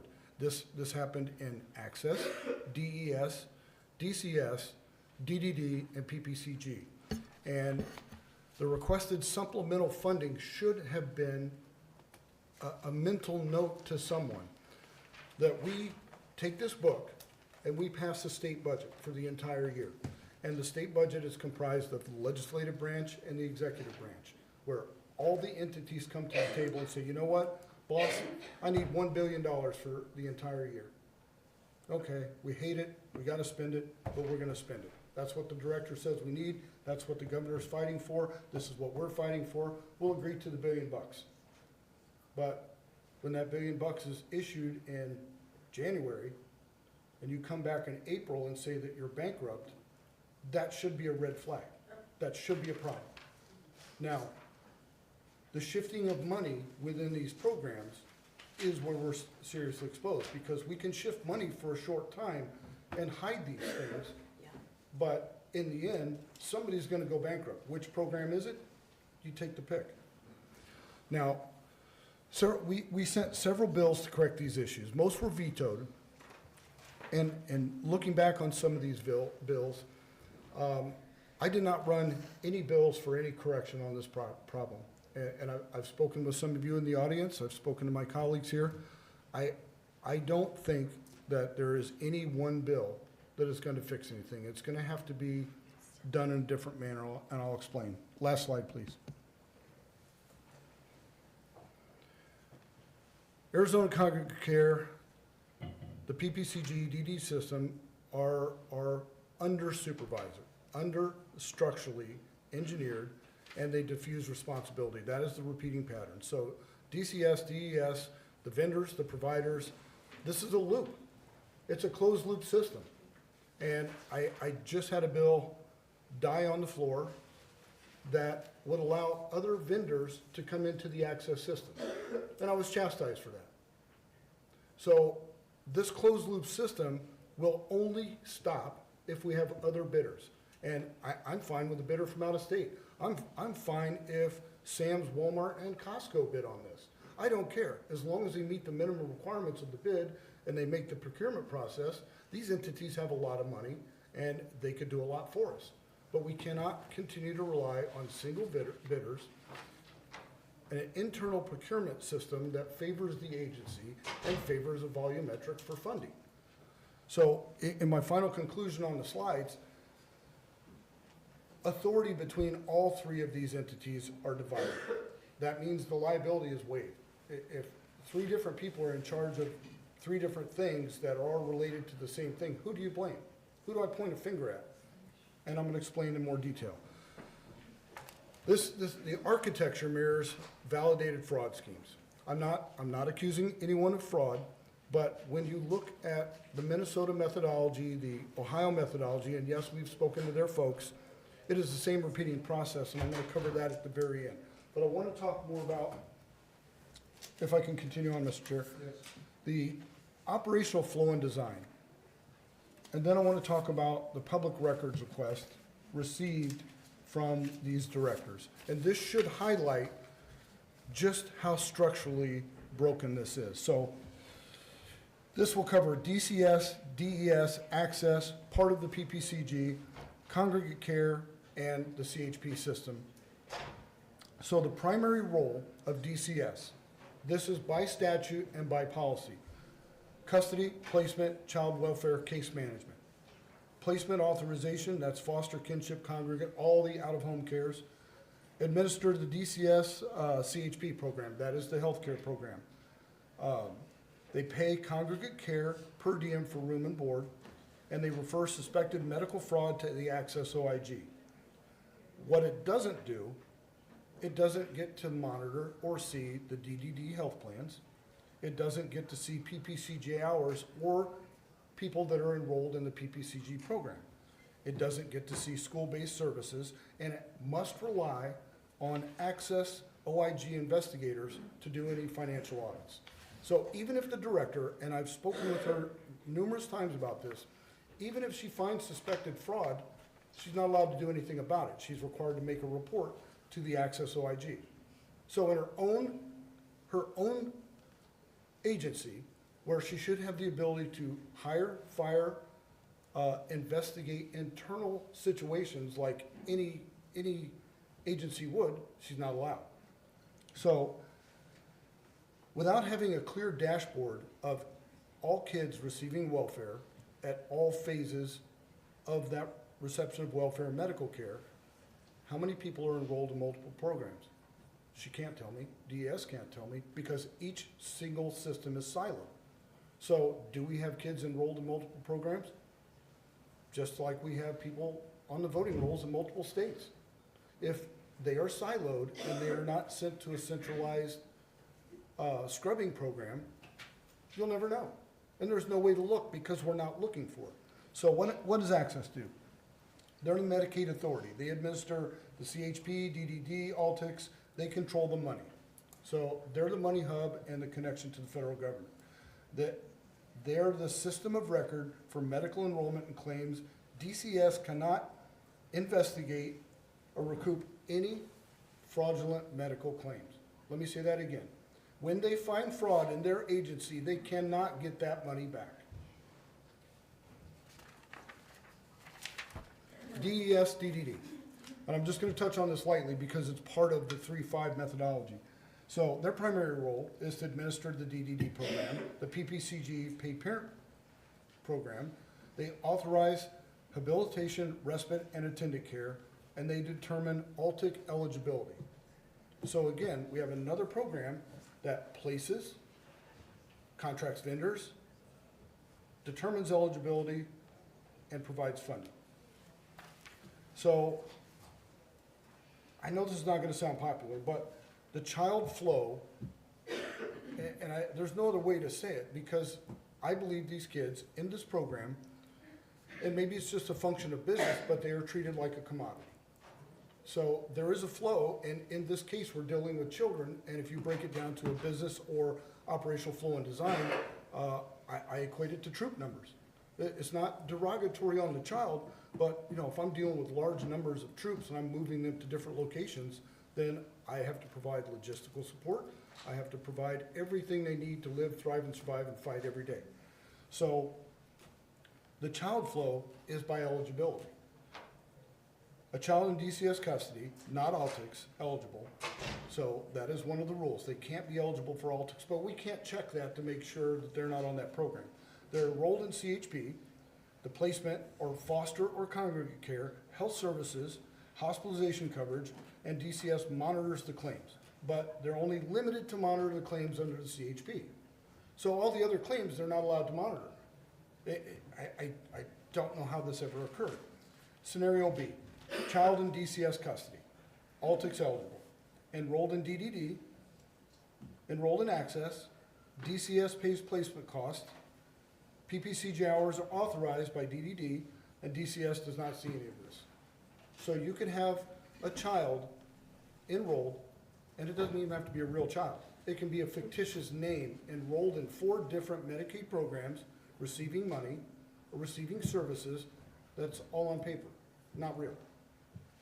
Because the placement authority is detailed in ARS 8-415, that's the alignment. The caregiver assessment tool was spoken about earlier today, and that's where I kind of want to stall on this area a while. So the CAT tool, the caregiver assessment tool, is what they use in the decision-making process. She said it was a process they use to place kids. So in this process, you'll have a DCS specialist, you'll have a case manager, you'll have some assistant directors, and they will use the algorithm to make their case on where the kid should go. So best interest of the child is supposed to be the main crux of this, and then when you follow the law, kinship care should be first, and that should be first on everyone's mind. But rarely does that happen. Now, we saw the beautiful slides the director had that shows the flat numbers across the board year after year. You could show that. What's that? Oh, I need to wrap up? Okay, I'll move on a little faster. So the CAT tool that's being used, there is a critical part that's missing. The representation from the parent. The attorney from the parent is only called in once the decision is made. So how is that not equal protection under the law? Because when we're dealing with a minority group, the Constitution says these minorities will get even more protection than your average person. But if the decision is being made and communicated to the court prior to the attorney of the parent even knowing, so that ex parte communication with the court has already taken place and the recommendation is already sent to the judge, then you go to court and your attorney finds out along the way somewhere that, oh, the kid is going to be placed in an XYZ home. So the attorney's first and only option is to fight to get the kid back, not to stop the placement. That could have been done at the decision-making process, but it wasn't done because the way the system is designed. Now, I've been told I gotta go a little faster here. I wanna cover medical referrals and I'll wrap it up and take questions. Medical referrals. By contract, which I have the contracts right down here, any initial placement, there will be a medical assessment done. The medical assessment contract, which we have a copy of it, it goes to a local hospital, and there is a capitated billing rate of, I think it's $900 right now, $925, something like that. That doesn't mean the hospital gets $925. They're getting a portion of that. They typically collect between 22 and 36% of the billed rate for that initial visit. But that initial visit is based on placement.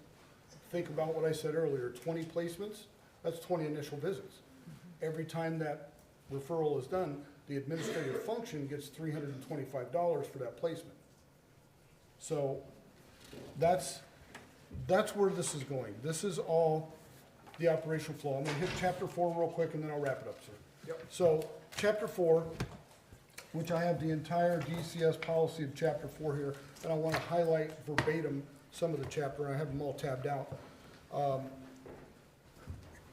There's a reference to every one of these portions in the chapter to a statute, but chapter 4 is out-of-home care placement and the criteria and the rules that DCS is supposed to follow for out-of-home care placement. It's directed by 41-2501, several statutes, but out-of-home care is written in practical guidance in these policies, but these policies they're supposed to follow a statute. So here are some of the phrases that I pulled out that creates maneuverable space in the phrasing. Shall seek, best interest, no single factor. Define those for me. I shall seek what? Well, I shall seek kinship care, unless it's not in the best interest of the child. But we can't accept a single factor in any of this. So there's enough wiggle room that I can make this policy say whatever I want it to say. And as a policy writer, I can tell you what these are because I found the same policies, and you can do this at home. You go to the Bureau of Prisons policy, and you look at custody policies of inmates. And then you look at this policy, and you'll see that they're cut and pasted with a few words changed.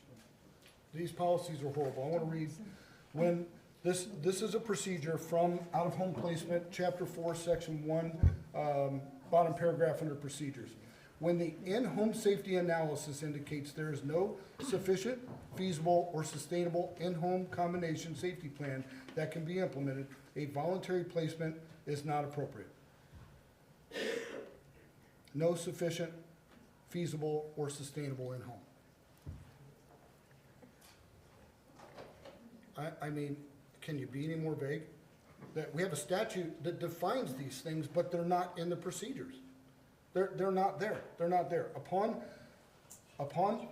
approval of the DCS program supervisor, or OCWI, that's the investigative manager, the DCS specialist, or any other investigator may contact the Assistant Attorney General to review the case and determine whether there are legal grounds for dependency.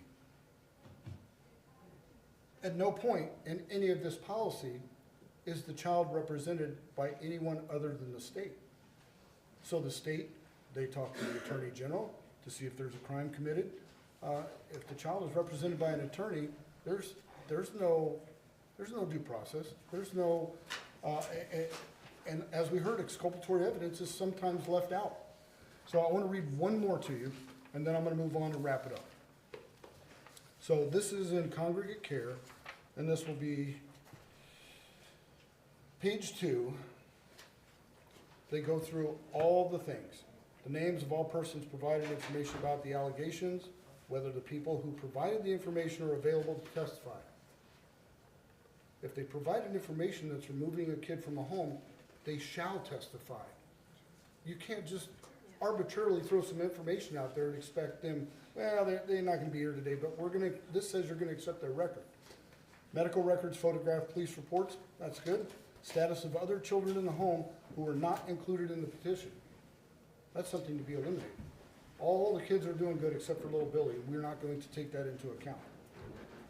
And then last, whether or not the children are subject to the Indian Welfare Act.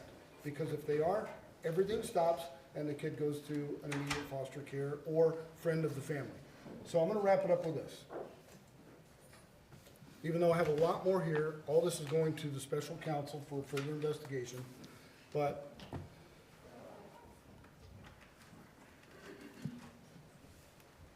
I will touch on a couple little things before I wrap up. If I can have 5 more minutes, Mr. Chair, thank you. I want to hit back on money just for a minute to prove my point. Total number of children in out of home care. We saw the numbers on the board, around 7,000. We're not disputing the numbers. My numbers come from the December 25 out report from DCS, and that listed it at 7,129. Congregate care, 1,397. But we hear constantly that there may not be enough full-time employees, there may not be enough funding. DCS total staff, 2,783. And these are things that we look at like we would in the military. Total specialists, 1,239. So there's one staff member for every 2.5% of children in there. So every 2.5 kids, you have one staff member in this organization. Congregate care, broken down just in spending at this census of 1,397 children is $64,375 a child to go to congregate care. Now, the JLBC planning and budget structure shows that congregate care is 103, and I've already listed the number, but we're talking a total of $360 million annually go to out-of-home care. That's it. Just out-of-home care is $360 million annually. Now, we're not talking the federal matching funds that come with that from the CFRs that match the funds that we put in. So out of the $330 million that we spend for 7,129 total children, that breaks down for every child in the system, that breaks it down to, just in state funding, $46,300 a child. And to tell me this is not volume-driven, big business, it is not a thing. The numbers bear it out. The only way this agency survives is by volume. The only way they contract is by bed space. They have procurement rights that no other agency in the state does.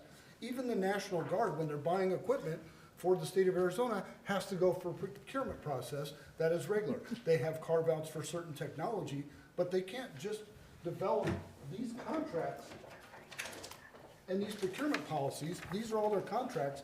This original contract was executed in 2019. It's been amended 13 times on this one contract. So the base document is not even the same document we started with. There's 13 amendments, and each amendment's probably 20 to 40 pages, and it may amend one section or it may amend a lot of sections.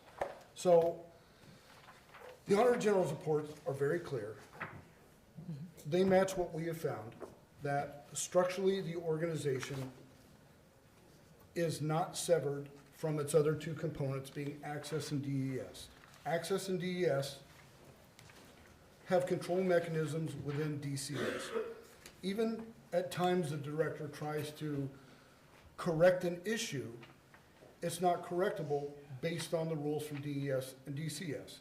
And we just spoke about our last committee hearing where DES was being found in violation of their own rules, and their argument was, we don't have that rule, and lo and behold, they made the rule. They don't even know they made the rule that they're in violation of.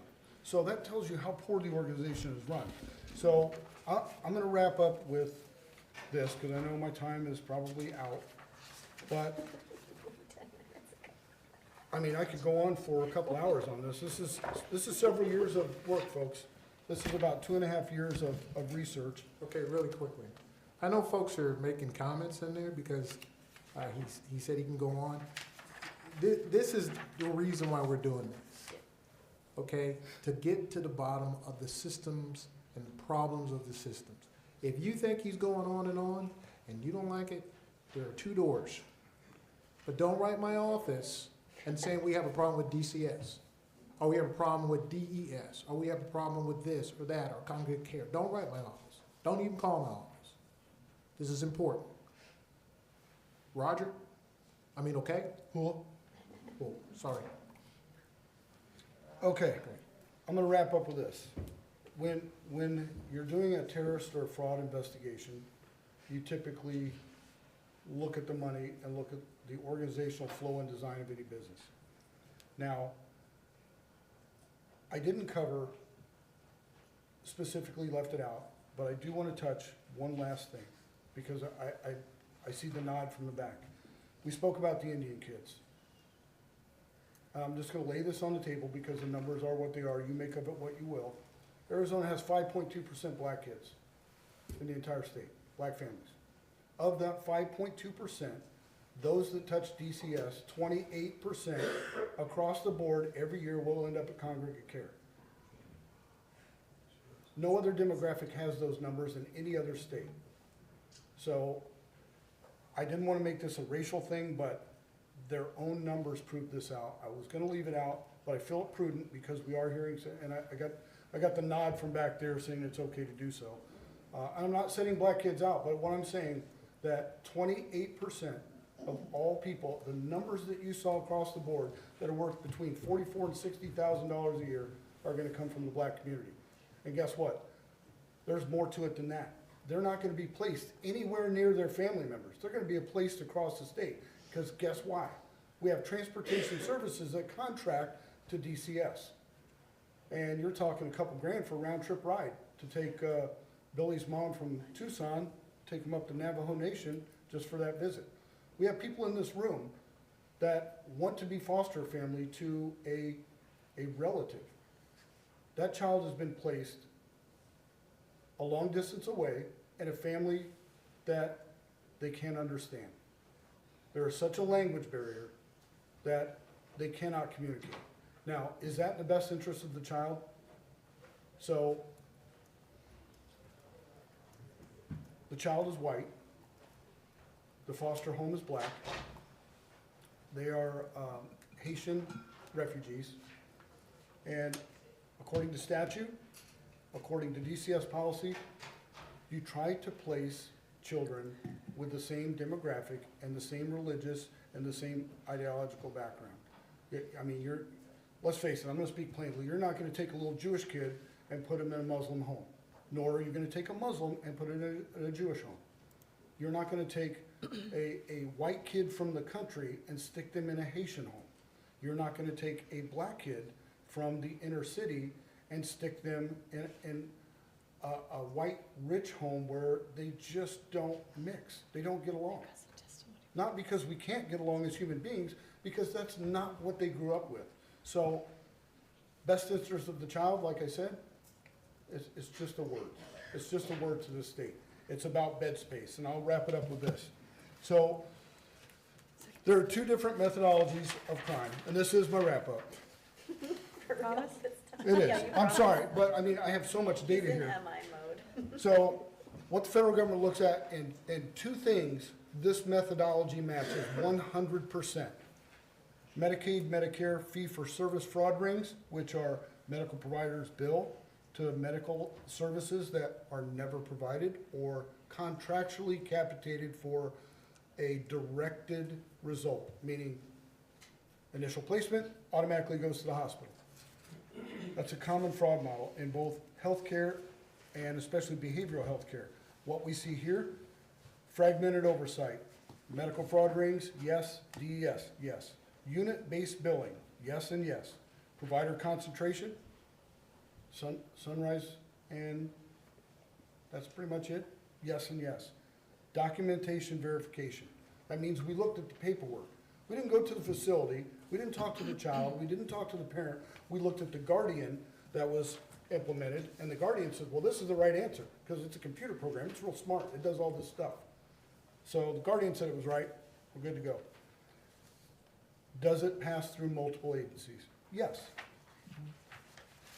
Federal contract pass-throughs, which we're well aware of, these happen all the time, where you have a prime contractor that is, could be anybody with no skill whatsoever, but they hire a subcontractor, and there's layers of billing there. Same thing, just like a terrorist organization. The last organization that functions that way is human trafficking and exploitation networks. same exact methodology. There are trafficking investigations all over the United States right now based on what we're doing right here today. We are going to be one of them. We have to be, because this is a controlling organization. Placement of individuals are specific for bed space. Revenue is generated per person, not per need, not to protect a child. The revenue only comes in per child based on bed space. Administrative intermediaries point the finger at someone. I mean, you can't, because they're intertwined. The only person you could point the finger at is the only person that has the lawful duty to correct these deficiencies, and that's the executive branch. So I'll stand for any questions. I have tons of material here, and like I said, folks, all this material is going to the special counsel, along with the other material that we did not share at the request of legal. So I stand for your questions, members. All right, thank you. What we're going to do, Chairman Gillette, we are going to hold off on the questions that we have for you. We're going to move on to Vice Chairman Fink, because we have some folks, some attorneys here that have to testify. They need to be out at a certain time. No worries, sir. And Yeah. we're doing some logistics in the background to make sure we get folks in their ample time. So And, I do appreciate your patience with this, folks. and, I'll yield to. okay, thank you, Mr. Chair. I am just going to do the first slide, and that's it because of time. As you can see here, this is the monies that we got from JLBC, also from DCS. And as you can see, Congregate Care has the least amount of kids, but is by far the most. It is, maybe I'll go to the second slide, but as you can see there, it's almost 117 million for Congregate Care for about, this is updated numbers, 1,595 kids. It's about 73,287. So it's a huge amount of money. Foster care is, 40.5 million. Unfortunately, those numbers are not as good as they have been in the past, so we got 2,154. This much better option in regards to finances, but also it's better for the kid, 18,824.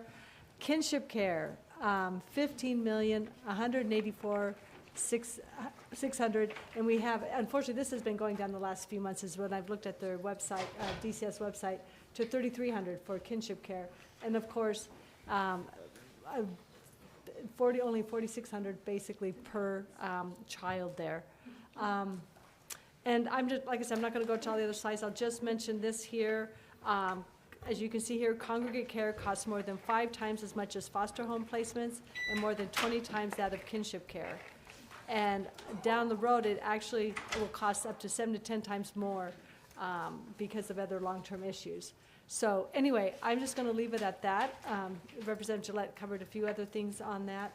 And so, no, you're good. You're good. So therefore, I have January Contreras here. If she could come up, and she's going to talk about the Congregate Care. And also, please state your, oh, you got the information, okay. Please state your position as well.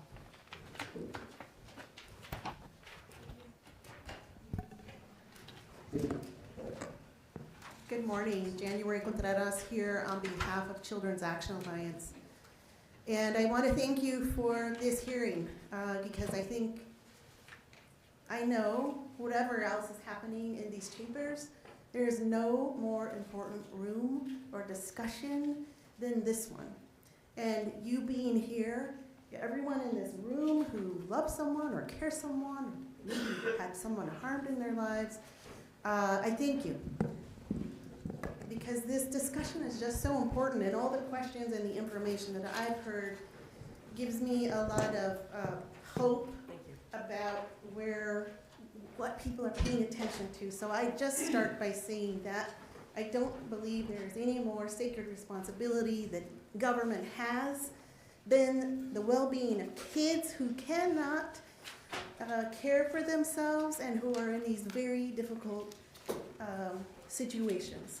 And I bring those kids into the room so we remember who they are and why this conversation is so very important. We're Children's Action Alliance, been around for 37 years. Child welfare has been a focus in this space. We agree with so many of the values that have been stated today, which is if kids can be kept safely at home, that's where they should be. If kids can't be with their parents but can be with kin and family, that's where they should be. And if that is not possible, and we need to do every single thing in our power to make that possible, then they should be in a family setting. And institutional group home settings should be the last resort. They should be rare, they should be short.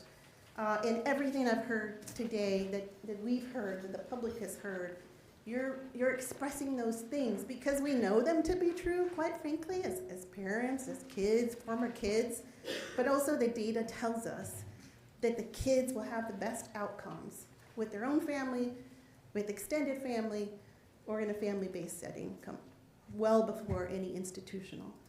I want to talk a little bit about the Family First Prevention Services Act, which was mentioned. It has been mentioned here. This was signed into law in February 2018. It was signed into law by President Trump. I have had the privilege of serving as the Assistant Secretary for the Administration for Children and Families. Bipartisan support from the US Senate. I will say when I was going through that confirmation process, the number one issue that senators from both parties wanted to talk about was the Family First Prevention Services Act. And what was I going to do to realize the vision they had, which is moving funds upstream so families are supported and reducing that use of congregate care for kids.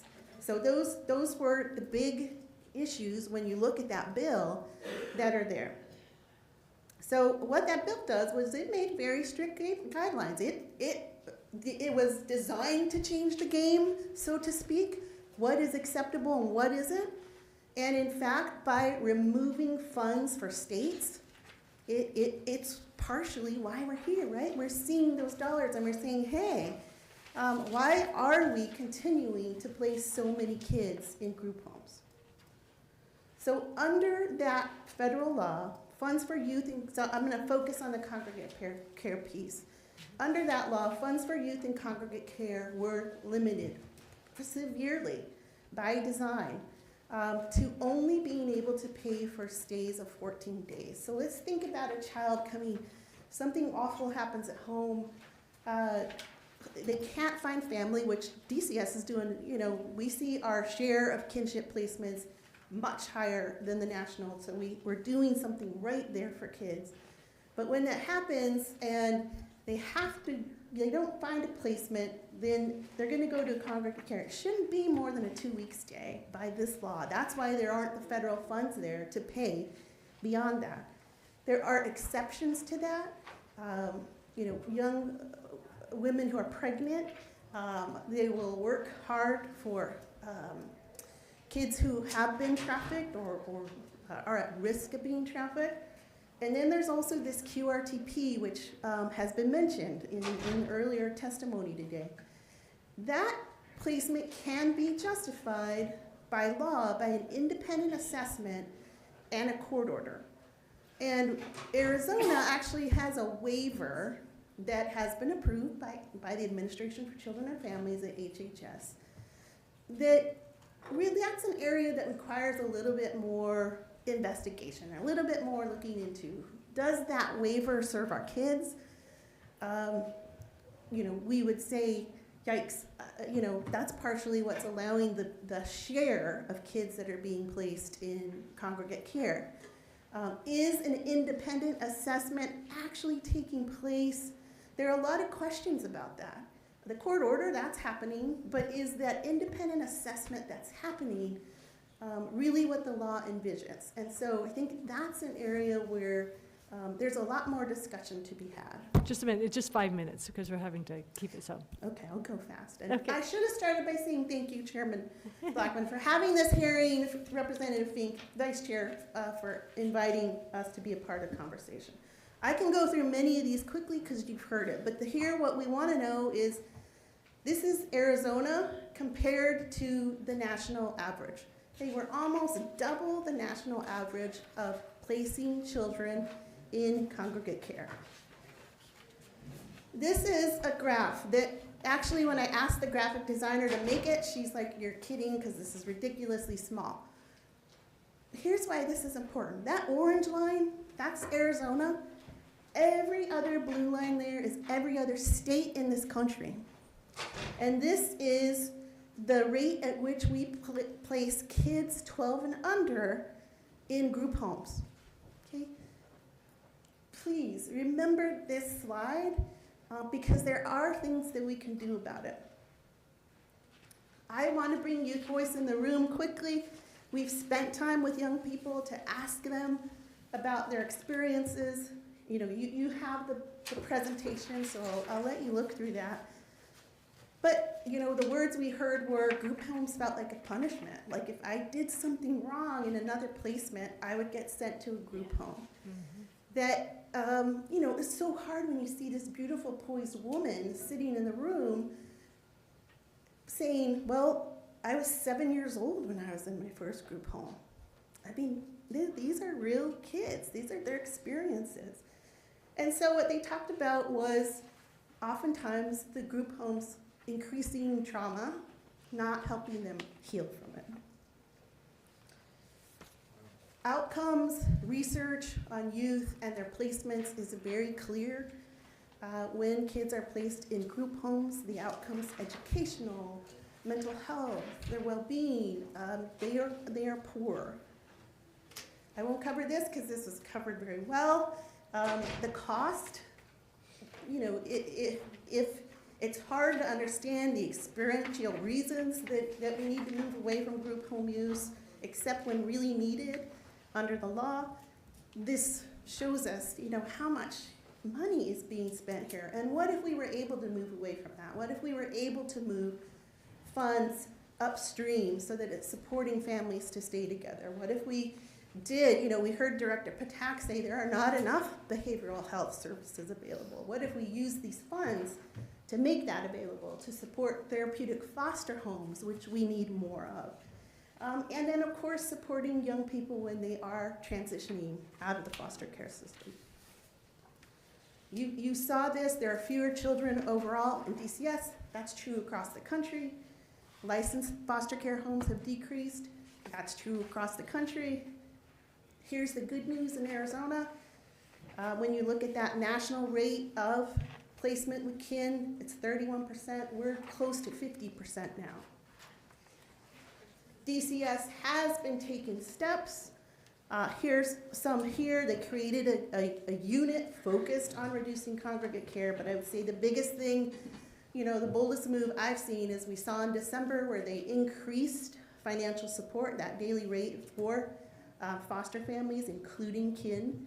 That's important. We know how the costs of housing and utilities and these things are rising. Child care are rising, so that was important.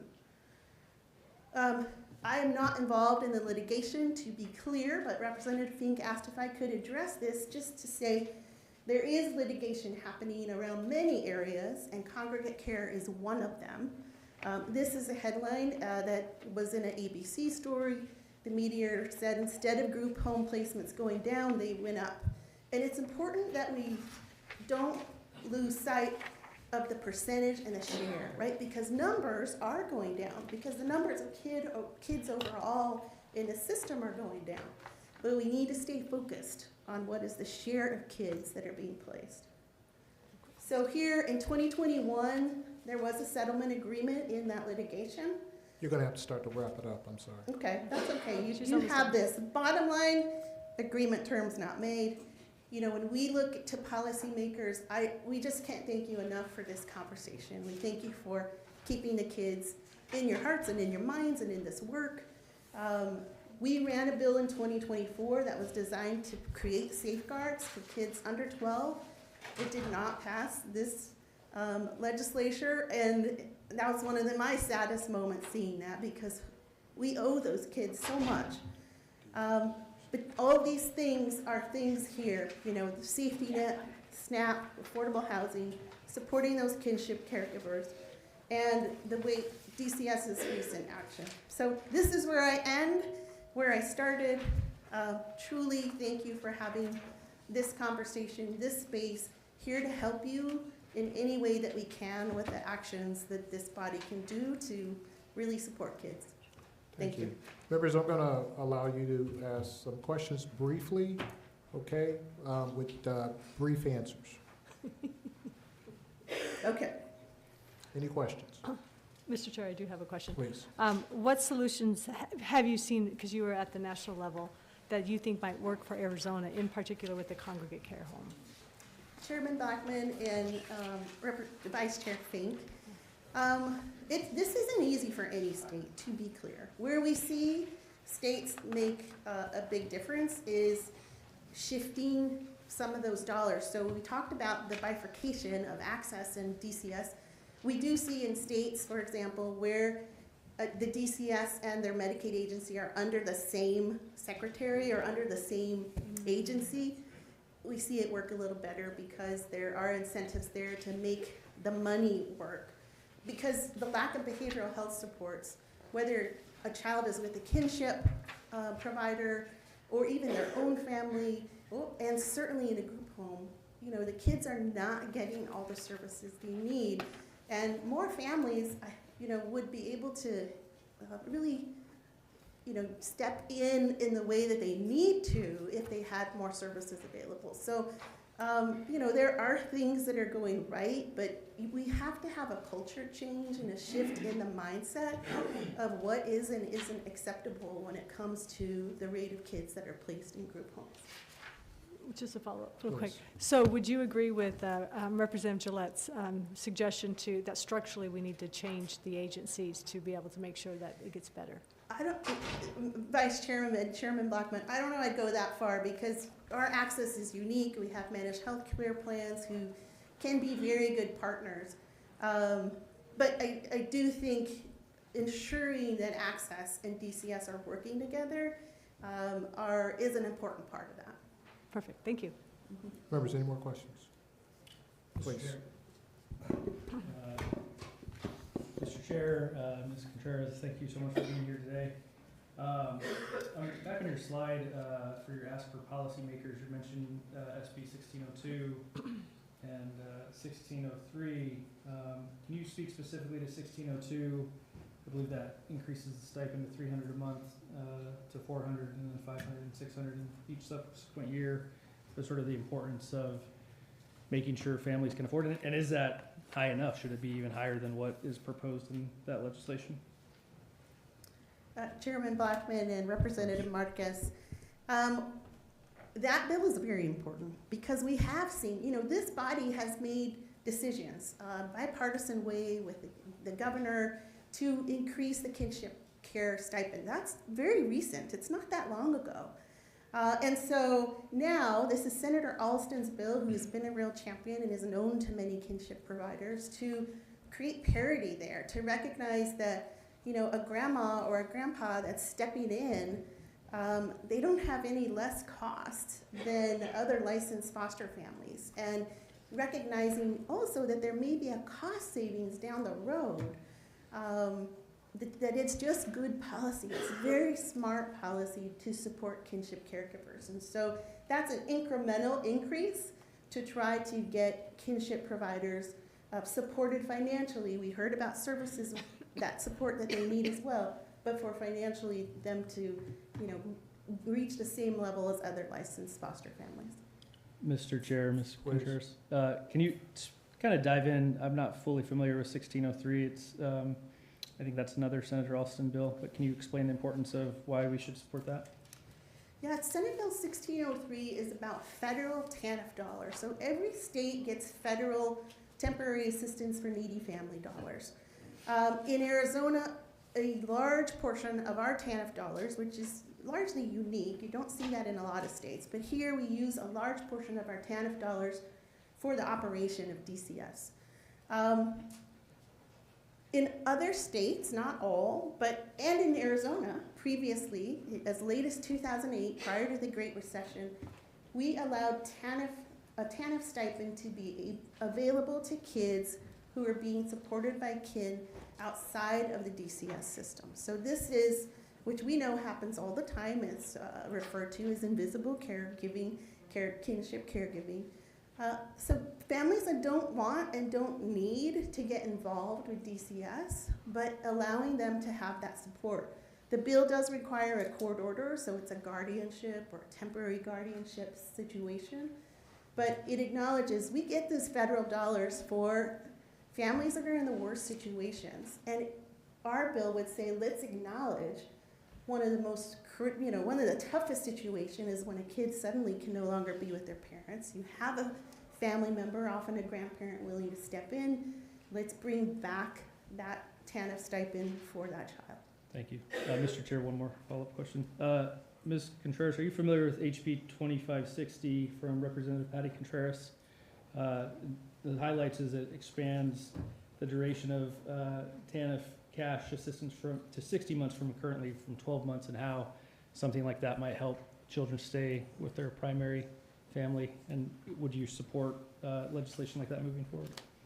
Chairman Blackman and Representative Marquez, there is a lot of data that tells us that the family economic security is correlated to involvement with the foster care system nationally. And so, cases of malnutrition, not having enough to eat, affordable housing, not having a safe roof over their head. These things, if a family can't afford, we do see when supports come in, like TANF or like housing support, even Medicaid, these things actually do decrease the interaction of families with the foster care system. So it is, yes, that's what the TANF money was designed for, to help families when they are in need. We absolutely support that. It's good policy. Thank you. Thank you. That was a good question to ask. Members, any other questions? Go ahead. Mr. Chair, ma'am, and Mr. Marquez, if you know, didn't that bill expand the TANF to 60 months, from 1 year to 60 months? Yes, that's what I said. Mr. Chair. So it decreased it? No, from No, 12 months to 60 months. It took it from a year to 60 months. Oh, 5 years. okay. Maybe we need to speak to that representative. Well, Ideas. it goes to my, Mr. Chair, Please. it goes to my testimony earlier. That money is gonna go through the system, is not gonna get to the parent. Guaranteed. When it goes to this budget, that money is not going to get to the parent. So that's an additional 60 months of funding that will never reach that parent. Can I have it to that point? You have it to the point, please. I do. Yeah, to that point, so I have a mom who gets TANF for 2 boys. It's $275 a month. So it's not even comparing to the kinship money they get. So there are some things, I think, to his point, that are going on, that all the data, when he went into his military intelligence mode, was in there. I think a lot of it's tied together, and we got to figure that out. Yeah. Ranking member? Mr. Chair, I just was gonna say thank you to January Contreras for being here today, and for speaking on behalf of your organization and for your own passion, which I can tell you have a lot of. Thank you for your expertise and for continuing to work on this issue. I think it's really important that we all work together with our current structures to fix what we have. And we can only do that in a bipartisan, and we need to work together on making those fixes and looking at it. Now, TANF is federal money, correct? So when there's federal money, there's always single audits in the department that have to happen. And those single audits are in addition to our JLAC audits. And so this is more of a, maybe this isn't a question for you, maybe this is more of a question to Mr. Gillette. Were you able to look at the single audits that our department has to go through, and were there findings and recommendations from those as well? Mr. Chair, Minority Leader, I did look at those single audits. That's why I could not support any further funding for that. We're looking, if you look at footnotes 1 through 8 on page 85 of the budget, those were some of the single audit areas that the Auditor General looked at. We failed them all. Failed them all. I reviewed them. Thank you. Complete failure. Now, if we want to talk to what you're saying, ma'am, I agree with. We have to give the families more money. Where that money comes from, let's take 3% of every bed space congregate care money off of the top and allocate that towards families. So between that $44,000 and $67,000 per child, just take 3% of that, throw it in another bucket for foster and kinship placement. We're talking a total funding expenditure for the entire agency, $1,260,392,000, and we're giving $200 a month to families. The money is here. It is here. It's the allocation of the money that we are failing according to the Auditor General. All right, members, I need to do an admin real quick. I was going to cut this off at noon, but we're not going to be able to. We're going to go all the way to 1, if that is okay with the members. I am also saying if we can get some snacks or something brought out back for you, not out back, but in the hallway for you. Yeah. So you can Back in the garage? Yeah, back in the garage, so you can get something. In the alley. Mr. Chair, I think there is lunch today with those of us who have to, so we might be able to send our assistants out. Okay, okay. And members, if you need to, since we're not voting on bills, if you need to rotate in or out, that's fine. If you have another member that you want to hear, yeah, they can listen in, and I just got to get clarification if they can sit in your seat or not. But since we are not voting, this is information, I think it's really important to hear all we can. And we do have some people that came from out of town that I want them to be able to testify as well as we were talking. Yes? Can I just ask one more question? No, yeah, you can, because I have a question for Go ahead, yeah, please. Mr. Chair, thank you. Ms. Contreras, did you say that you had a bill that was never heard in committee? Mr. Chairman, Representative Villegas, the bill was heard and it was moving and then it died, and that is this 2024 Senate Bill 1458. It is nationally known as one of the low-hanging fruit best practices that can help an agency take that responsibility very seriously, so that almost never a child under 12 is going to be placed in a group home, except when there's complex needs and the placement can meet those complex needs. And that's a bill that's moving now? No, Last 2024. Okay. That's can you- 2024. Okay. If you can, not now, but if you can get that for me so we can review it. All right. Thank you. Before you go, and I just want to really quickly, I was doing the numbers and I was looking at slide, and I will be very quick with this because Chairman Gillette made a statement about the black children. I have a speaker that'll be addressing that as well. Okay, all right, we'll bring her up. Thank you. And You're welcome. And Mr. Chairman, there's a bigger set of slides. We gave a community briefing 2 weeks ago that included information about the overrepresentation Okay. and disparities of black children all right, in DCS, of course, but also in Congregate. correct. So we'll get the next, Yeah, you got Roy Dawson.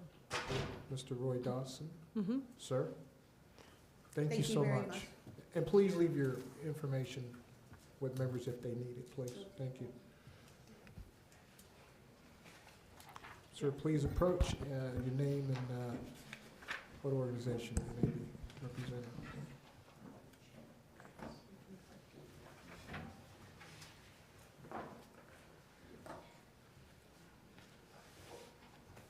Bring the mic a little closer. There you go. Good afternoon. Is it afternoon yet? I feel like I've been here a good while this morning. Yeah, we've been here all year, so yeah. Good. I need to declare, however, the auditory issues in this room Yes, and sir. my hearing aids aren't as compatible as I wish they were. So I'm Yes, not picking up everything Okay, I need you to understand. we'll make sure we speak up, and we'll also supply you with we can do a transcript at the end, we can mail it to them.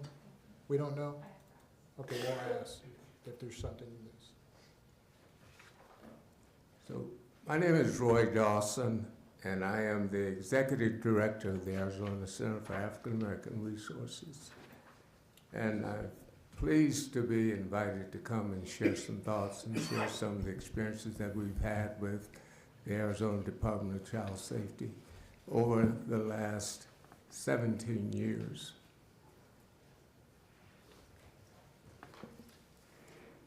ASCAC in the Arizona Center for African American Resources was created in 2007 for the purposes of giving voice and visibility to African Americans in the state of Arizona. Since 2007, we have been advocating for the needs of children and Black families in the areas of education, juvenile justice, child welfare, and health care. One of our most critical challenges has been the adoption of I almost slipped, said incarceration of Black children. The removal of Black children and placed in the foster care system in numbers exceeding any others. As I heard the representative speak about the disparities that exist, that has been our primary work. What can we do to help reduce those numbers? How can we get parents healthy after their children have been removed? How do we support them in the process of the removal? So we have created systems and approaches and groups and did our best to try to organize in our community those who would be supportive of that work. We have worked with the last 6 directors of the Arizona Department of Child Safety. We have attempted to work with the last 6 directors that have not gotten all of the cooperation that we would want to have gotten in support of the need for the over-representation or the over-removal of our children. Our challenge is that in our community, the systems are interconnected. The greatest number of calls and reports are school teachers and police department. And of those who represent the needs of our children in the school system, both educationally and who look to be responsible for their safety, that overcalling seems to be an acceptable process. And so we've been asking, well, what do you do when you get all those calls? Of course, we have to investigate them. We must investigate them. In 2011, as far back as 2011, ASCAR asked 3 churches in the central part of the city, Pilgrim Rest Baptist Church, First Institutional Baptist Church, and forget the name of the third one right now, to look at, and they're all on the same street on Jefferson, if you will bring your congregations and your resources together to help address this issue of overrepresentation of Black kids in the system, what would it look like?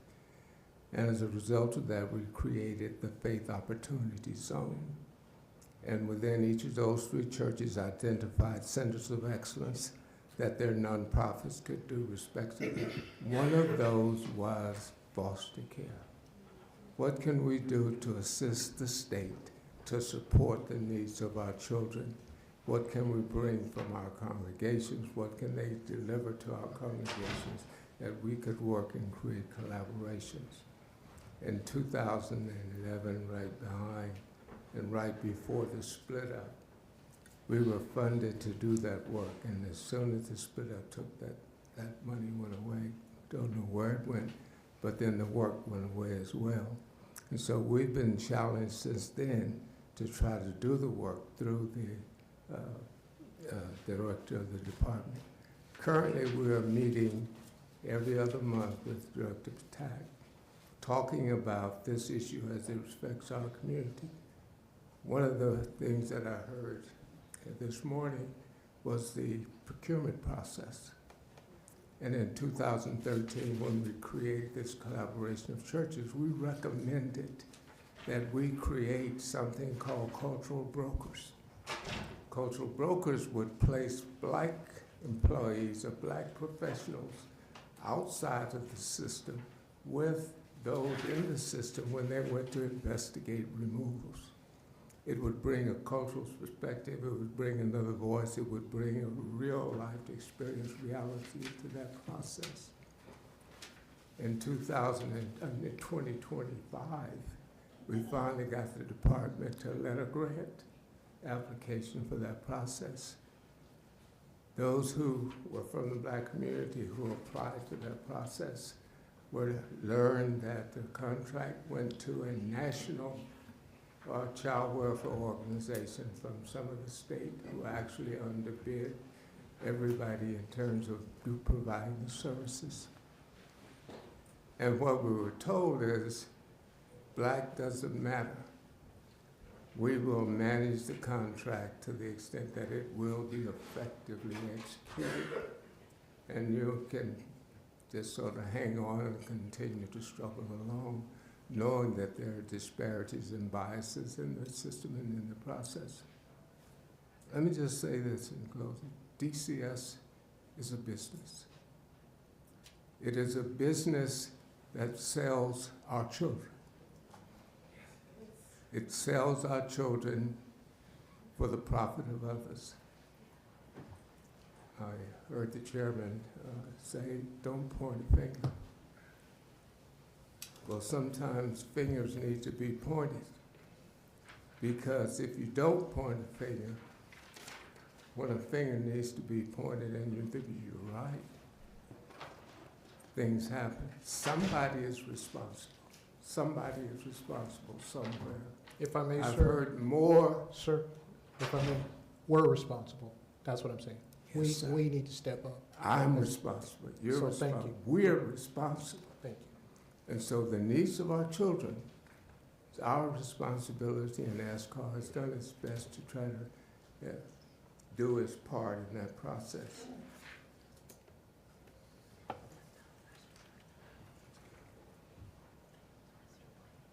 I believe that together, sir, Mr. Chairman, we can do a better job. And in doing that better job, it requires me to be responsible and better in what I do. And so I want to sort of say to this body, whatever it is that you think we do that you can use, we're ready to give it.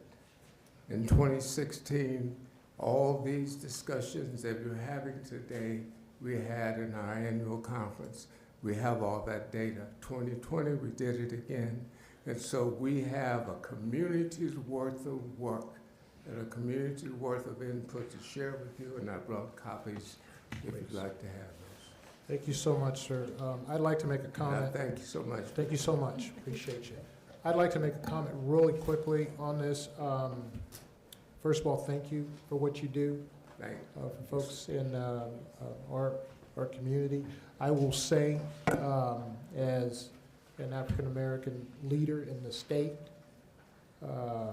that I have a responsibility, and I'm not excluding other youth in this state. However, I have a responsibility to ensure that I am doing my part to teach, coach, and mentor those young African-American children that are stuck in this system.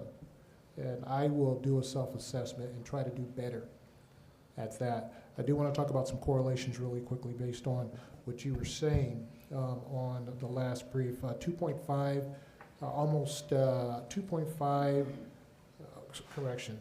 There are 2.5 times more likely than for kids to end up out of care, right? And those kids end up being delinquent. If you look at the numbers on there, And then for graduation rates, so on and so forth.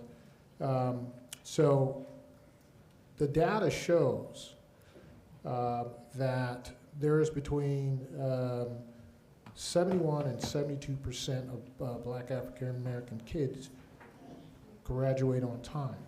However, when we're talking about per capita that are in these programs, 28% of them do not graduate.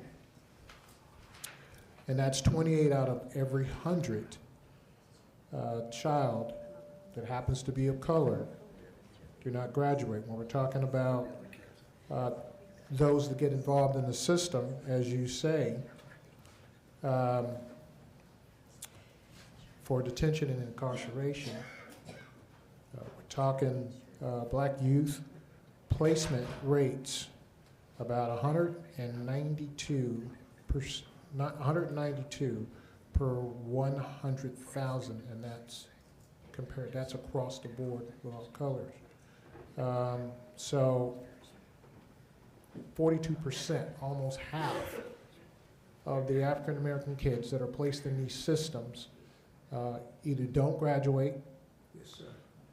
42% of that, when we're talking per capita, end up behind bars.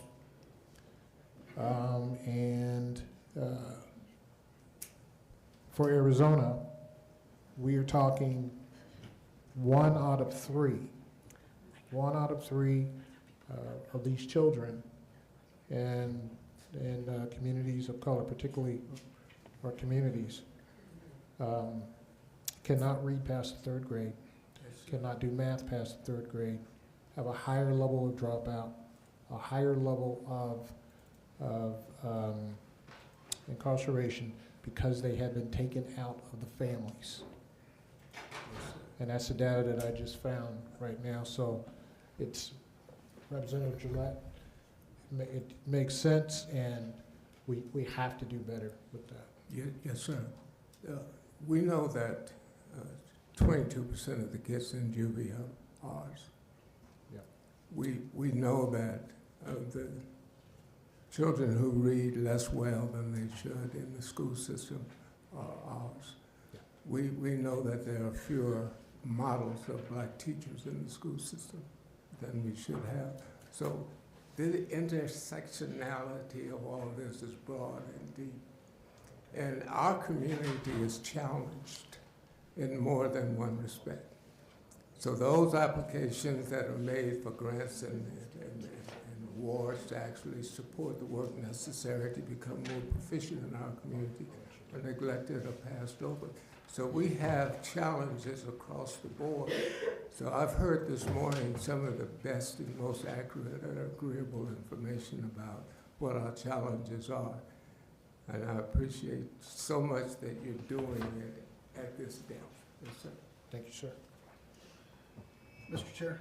Please. Please. I was hesitant to mention this earlier because I haven't done the full workup on this, but under the Clinton administration, a federal law was passed, and it's the Multi-Ethnic Placement Act and Inter-Ethnic Placement Act of 1998, whatever year it was passed under the Clinton administration. I'm going to read verbatim what our policy says based on that act. The race, color, and national origin of a child may be considered in the living arrangement decision only when the individualized assessment of the child's need requires such consideration. The parent's preference regarding race, color, or national origin shall not be considered. Contradictory to state law, contradictory to other policies, but there's a catch with this MEPA. This is tied to federal money. So if we don't keep the numbers right, the federal money will stop.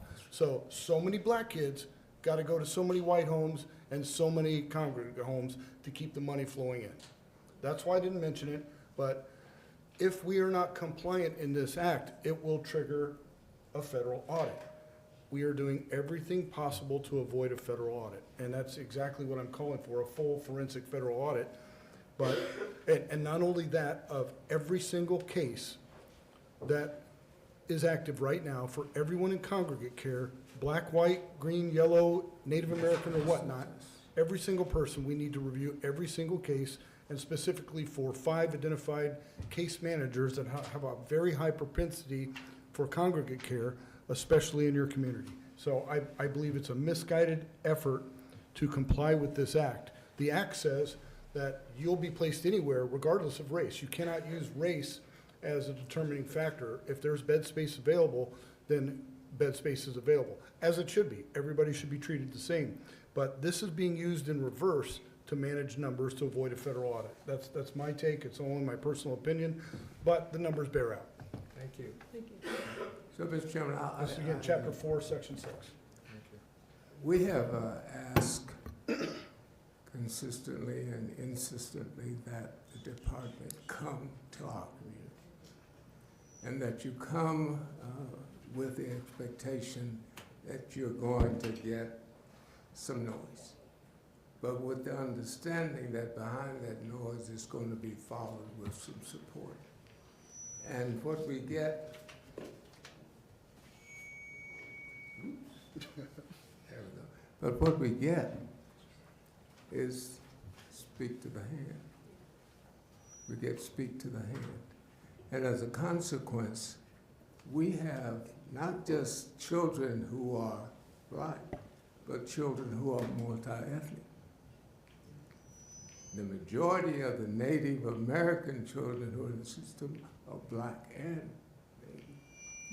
Many of those are parented by their grandparents. So we have a challenge with the system that really does make it advantageous for the congregate care. If you pay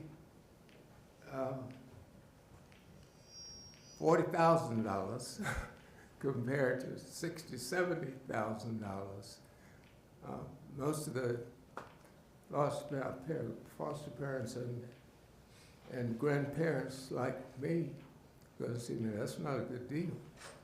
It's not a good deal, and so we don't accept it. So we have structural challenge, we have financial challenge, we have racial preferences, we have all of those things that come to us as a group.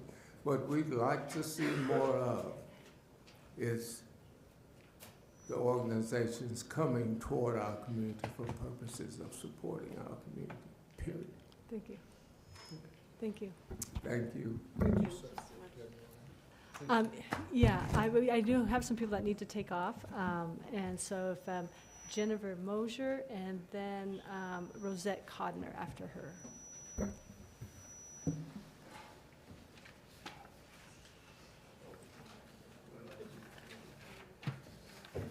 Welcome back.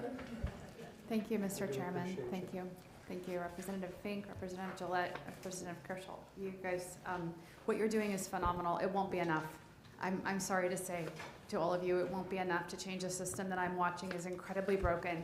I can't become a subject matter expert on the statistics that Representative Gillette, Representative Fink have presented today. I can become a subject matter expert and have become one on our court system. First of all, I'm the only person in this room who had a perfect childhood, and I say that because I have both my parents in the room. And had I not hypothetically had that perfect childhood, had DCS become involved in my family, when my father had open heart surgery a year and a half ago, and my siblings and I had been separated a long time ago, society would have had to pick up the cost to care for my father and make sure that he had his needs met in the hospital. And say that my mother, when she had surgery very recently, my brothers and I had been separated a long time ago, society would have had to pick up the cost. So you have a you that we have to correct here. What you're doing right now to correct the lives of children at age 8 matters when those children are my age, and we're at the bottom of that you. I'm in my 50s now. So No. when I'm sorry? You're in your 50s? Thank you, Chairman. No way. But please, yes, I'm in my 50s. And Everyone in this room is thank 29. you. I'm 22, so I'm And I believe that. Thank you. But you know, when I'm at the bottom of that U right now in terms of the cost that I pose to society. But when I'm at the top again, if I don't have children, if my children have been separated from me, society has to pick up that bill. So what you're doing now actually front loads the expense, or I guess offloads the expense the taxpayers can bear later on for some of the elders in the room who are elders in our society who are going to need that care if their children are separated from them. And so I appreciate what you're doing on both ends. As a child walking into a group home, let's call it what it is. It's a group home. It's not congregate care. It's a group home. You're walking in and you're reestablishing yourself. You're trying to figure out who's in control of me, who's my boss, who can I trust, who can I not, who's going to beat me up. I moved schools 6 times as a child. I went to 6 new schools, 6 different places, and because my father worked really hard for us. And that was a testament to his success and his ambition in life. But I had to reestablish myself in a society every single time. Middle of 2nd grade, when I walked into 8th grade, when I walked into high school, at Chaparral High School, I finished there. And I had to reestablish myself. I can only imagine having to do that at home. Thank God I had my family. And these kids having to reestablish themselves every single time is horrible. I'm going to walk you through as quickly as I can. I believe I've been given 10 minutes, but I'm going to try not to use that because I recommend that everybody have a chance to be heard, and I shouldn't be the only one. Okay, so the way a case starts. Is DCS sends out a blast, and they send out a blast to a group of homes, okay? And so I've seen blasts that look like they're supposed to look.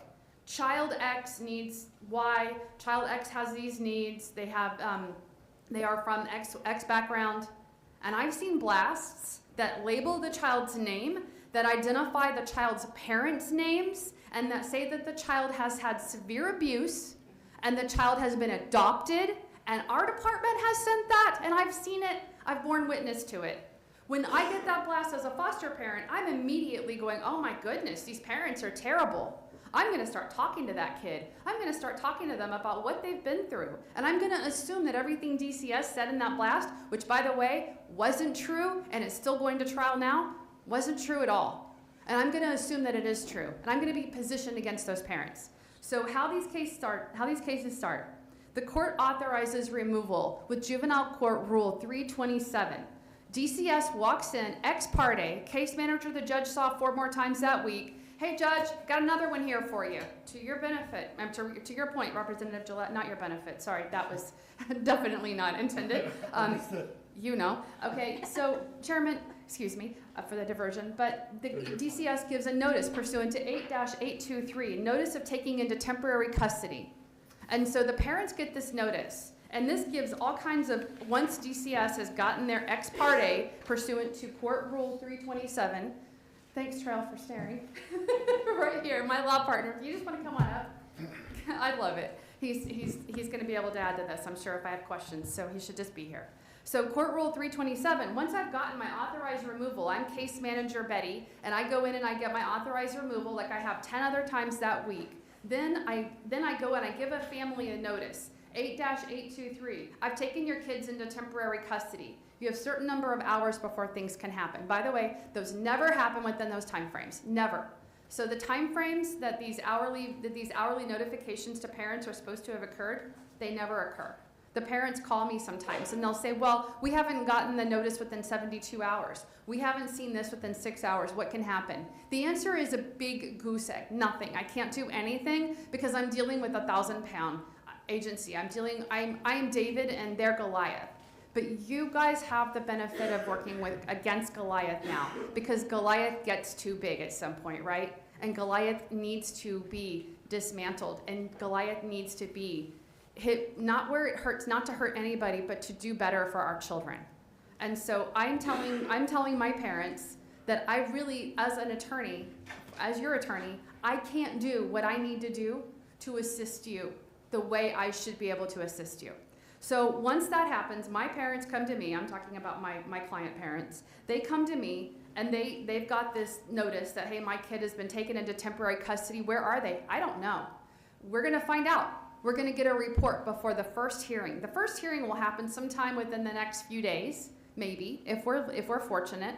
I'll get a report filed by case manager Betty, who went to the judge the very first time and say, hey, I'm taking these kids out, sign this ex parte order, judge. And Betty prepares her her report. Now, I've never had a case manager named Betty. I chose a name that no one would have on purpose. And so, well, no case manager would have, sorry, in my cases. I need to avoid identifying individuals. I apologize, Betty. Thank you. Thanks for a little bit of levity there. So I go into court, and I usually get that report. I'm supposed to have it 5 days before the hearing. I never get it 5 days before the hearing. And nothing ever happens when I don't get that report 5 days before the hearing. That report begins a narrative that follows the case all the way through. That report continues to be augmented, and egos get involved. The more mad DCS is at me or my clients for whatever has been said or whatever has been done or however positional I am, because DCS, I'm only in this case if DCS got it wrong, okay? And DCS gets it wrong a lot. I don't take cases where my client is sitting in front of me drugged out in the conference room. No, I've had to fire people who could pay me a lot of money because they're on drugs. I can't help them. I'm not gonna take their money. I take the cases that deserve to be taken because my parents are in the right and my parents deserve representation that they just can't get by a court-appointed attorney. And so I have to tell my clients, I'm sorry, the report's late again. DCS is usually angrier and angrier at us. We go into court, we ask for the court to evaluate placement. Please, can you consider kinship placement? That is not going to happen. It is not going to happen. They will choose someone who is a foster parent almost invariably. I have to bank on that. I have to fight for placement with kin, with actual biological or legal kin, and I have to scrap. And that scrapping becomes positional as well. So now there's this interpersonal thing going on with these case managers. They need training at the very least on how not to take this personally. And these people are often in these cases before their brains are even fully developed, so they can't even have empathy for the families fully. I mean, we've got 25, 26-year-old case managers. And so we're fighting to get kinship placement. We're being told no. Judge says, if the judge is good, right? And sometimes all judges aren't created equal. I walk into courtrooms and sometimes I know I'm gonna get treated with respect and I'm gonna get treated with impartiality. And sometimes I walk into courtrooms and I'll just go on. And so sometimes the judge will say, you know what, I'm gonna order that placement be assessed within 10 days. Sometimes we get it. And sometimes placement gets assessed and placement is created. But often placement is assessed and yeah, we found a problem. Placement wouldn't put up the pool. You know, DC, I heard the director testify earlier. I've listened all morning. I haven't been in the audience, but I've been listening. And so the director testified that they have outside contractors, third-party contractors to help people with those logistical expenses. When have my clients been told about that? They haven't. And so I have clients who are told, no, you will never be a placement again. I have one client who has lost a grandchild forever because they didn't have the resources right then and they weren't told what resources were available. And that grandchild will never be in their lives again. That's not fair. And we're here to try to level the playing field for families so that we have that you met, right? When people need their most care, they have it. And so as a result of these placement assessments, the court will sometimes order that placement be changed. If I make a motion for change of physical custody, change of placement, sometimes placement will be changed and sometimes it won't. DCS will continue to move the target around. I've got one case right now. They've just moved the target. Now it's mental health. Oh, now it's medical abuse. Oh, now it's this. They will move the target around and we have to keep fighting. They will drag it out as long as they can. The angrier they are at us, the angrier they are at our clients, the more they'll drag it out. Okay? And so then, finally, we move to dismiss the case. We move for return of child. But we have to satisfy all the conditions and the target keeps moving. And these cases can last 1-2 years. Who can pay for that? At my rate of $4.50 an hour, who can pay for that? Trail's $4.25, only because he's been practicing less time, but he's got a lot of experience with DCS. Who can? $450? Yes, sir. And who can pay for that? And the state knows it. And they're never going to pay our attorney's fees. The deck is stacked against people. It's got to change. Nothing you can do here is enough, but you can do a lot, and I know you can. Okay. Yeah. I have one, Please. Mr. Chair. Hi, Jen, how are you? Hi, Thank you for coming. I'm sorry, So- Representative. That's okay. I prefer the other, but anyway, so you just mentioned something. Who is it exactly that determines if a parent has done enough or not, which eventually leads to the severing of rights at some point. Who is it? Like, you're sitting here saying sometimes, and we've seen it in family court too, it seems that there are just, you know, there's retaliation because someone has made someone upset or whatever. So who is it exactly that gets to determine, with all the goalposts being moved, that a parent has done enough to get their kids back? And how do we change that because it seems like it's just randomly whoever?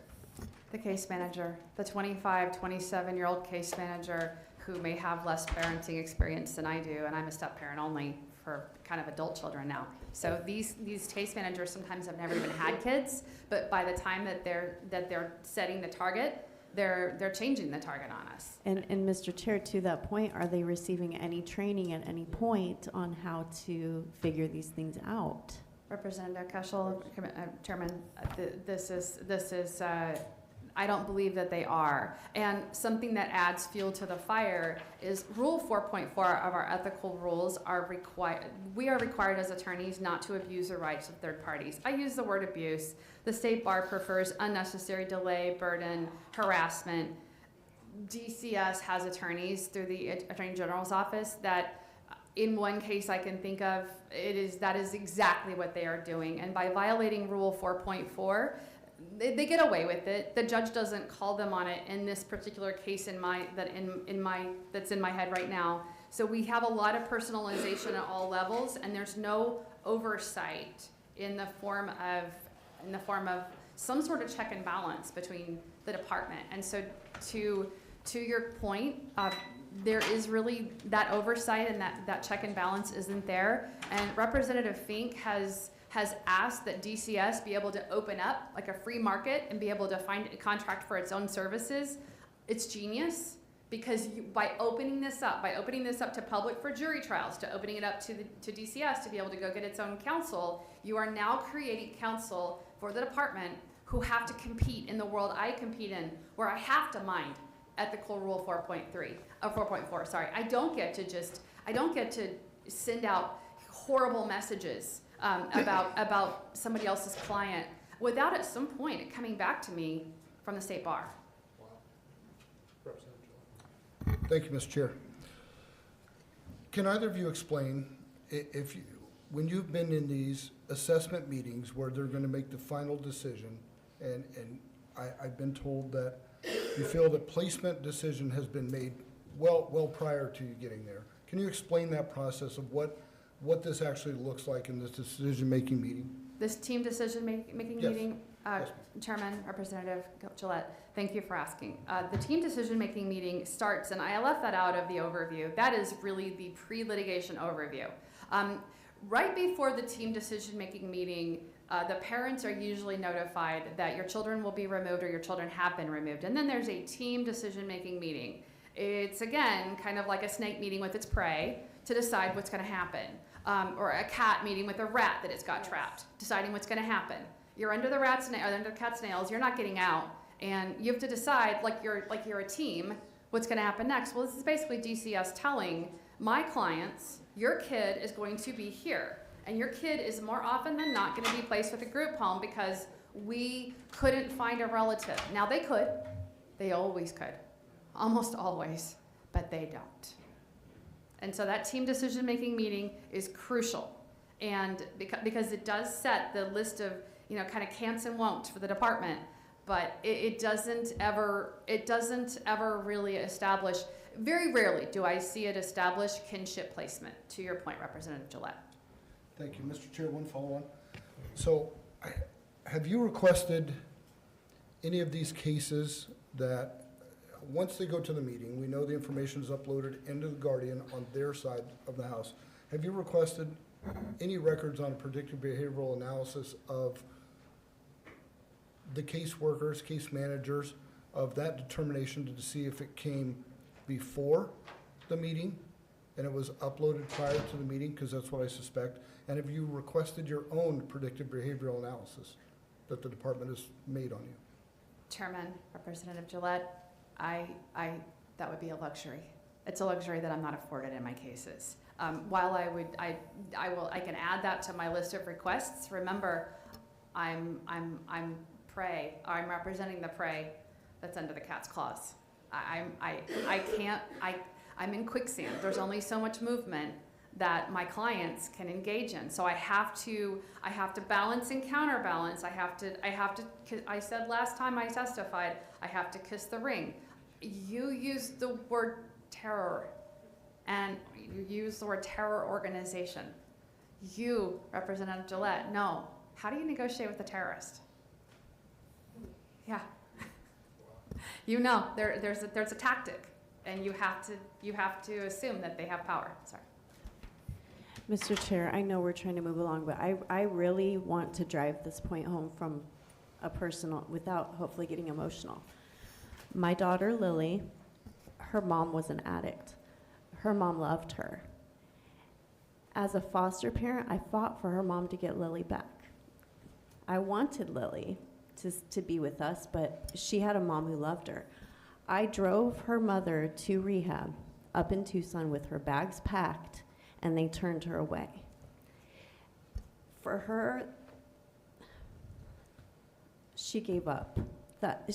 We had tried, she had pushed, she had done what she thought she needed to do. That was just too much. And I took her and I dropped her off, and that was it. But this is a serious problem. It is. And talking about the you, we still have a relationship with her, but she still struggles. And how much would that have potentially changed even mom's life at that point in time? Now, Lily's good. She's happy. She is such a great kid.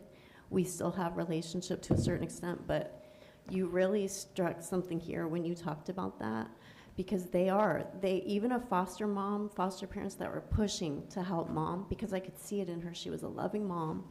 She wanted to try to get her daughter back. They fought me as the foster mom trying to help the biological mom. There's something seriously wrong here. Chairman, Representative Kerschel, I agree. That's why I'm here. We are, while financial interest for attorneys can dictate that we wish to take in more business, my law partner and I are here today to testify so that we can offload the business we would be taking in, because how do we advise clients when we can't play equally within the system? We don't get to negotiate from a place of level place, from a place of equality. We just don't. DCS is way bigger. And did you want to address some of those things too? Thank you for that Thank you. powerful. I know you. Chairman, I have to depart. Yes. I apologize. Thank you. Well, thank you. Thank you. Yes. Mr. Chairman, Committee, my name is Trail Potter. I am an attorney. I came here from Texas 15 years ago. My first year in Arizona, I worked for the Department of Child Safety when it was still CPS under DES, and for the 14 years after that, I've represented parents and family members. My sole job is to get them out of the system. Some of the families that I'm about to talk about are here in this room today. They can't speak to you because the admonishment prevents them from providing any personally identifying information about anybody in the case. I'm allowed to tell you some broad things, but if any of my clients want to raise their hands, they're here. I'd like to first talk about some of the things that we addressed with each one of the speakers, but the primary point is this. Ms. Contreras provided you with a slide that had one very tall orange bar. That is not a bar. That is a stack of individual court decisions that are made in individual trials. And so what happens to get you that giant orange bar is individual decisions that happen in courts, and I want to tell you what happens in those courts.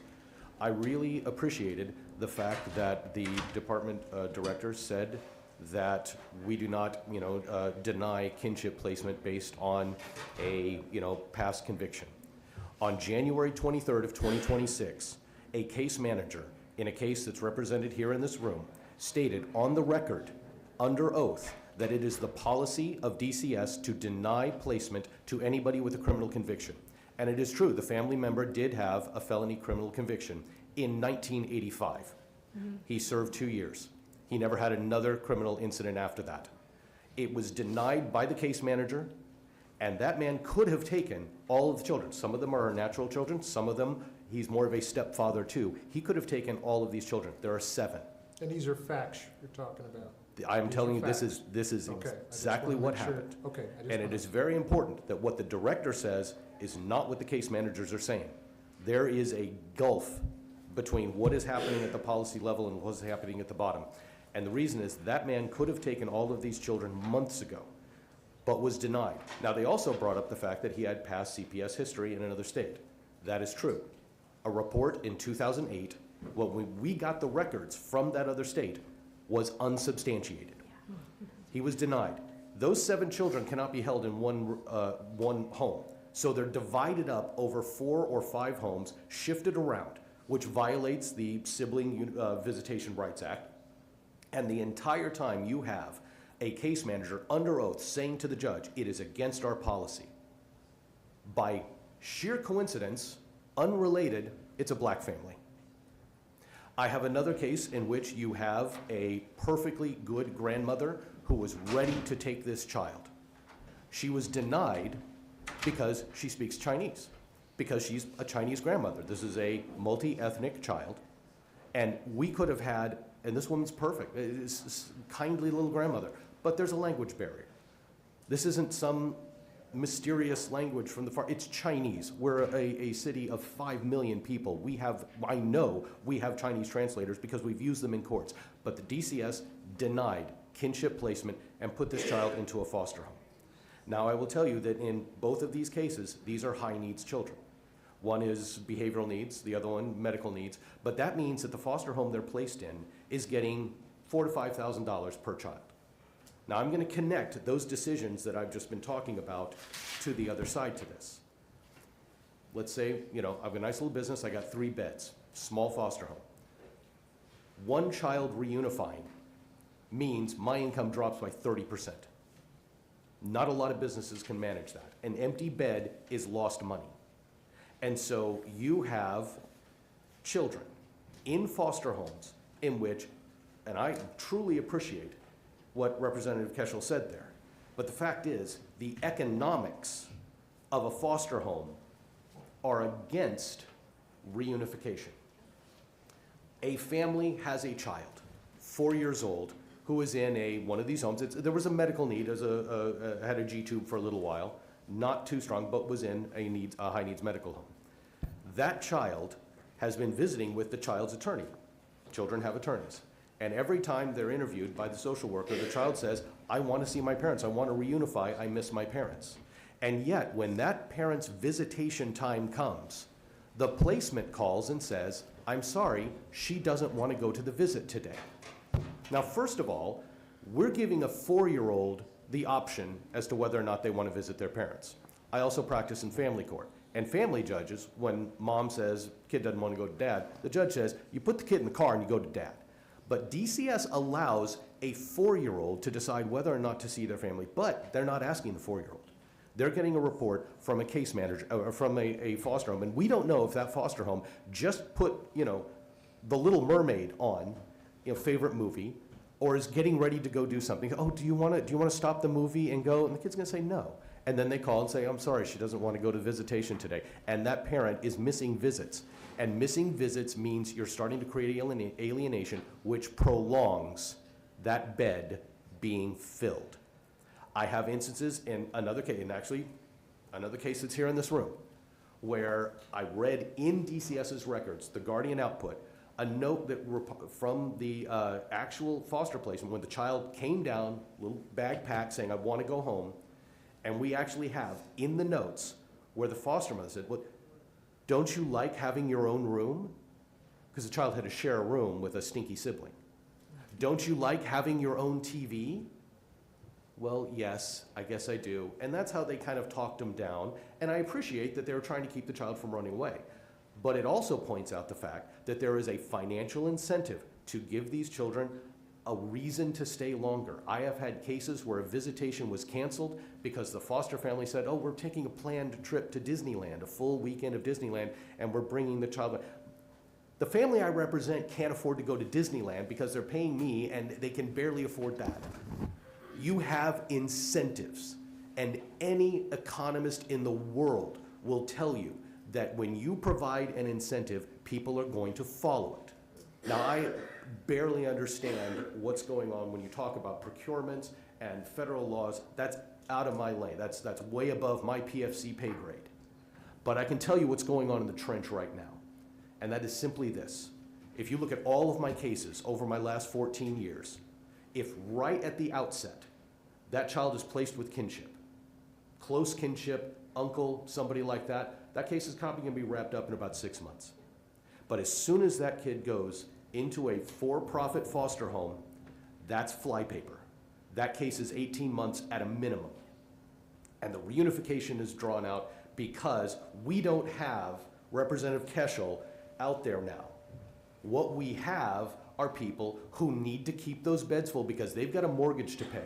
They bought a second home so that they can now have 6 more beds going over, because that is what the free market does. When we privatize something, we encourage its growth. Everybody knows this. We saw the film strip in the 80s that was presented as to why this is a good thing. Except now, what has been said here multiple times, the thing that drives it is a child. And so we have people who need to make that second mortgage payment, and if we lose 2 beds because they're siblings, and we might reunify with both of them, we need to drag that out.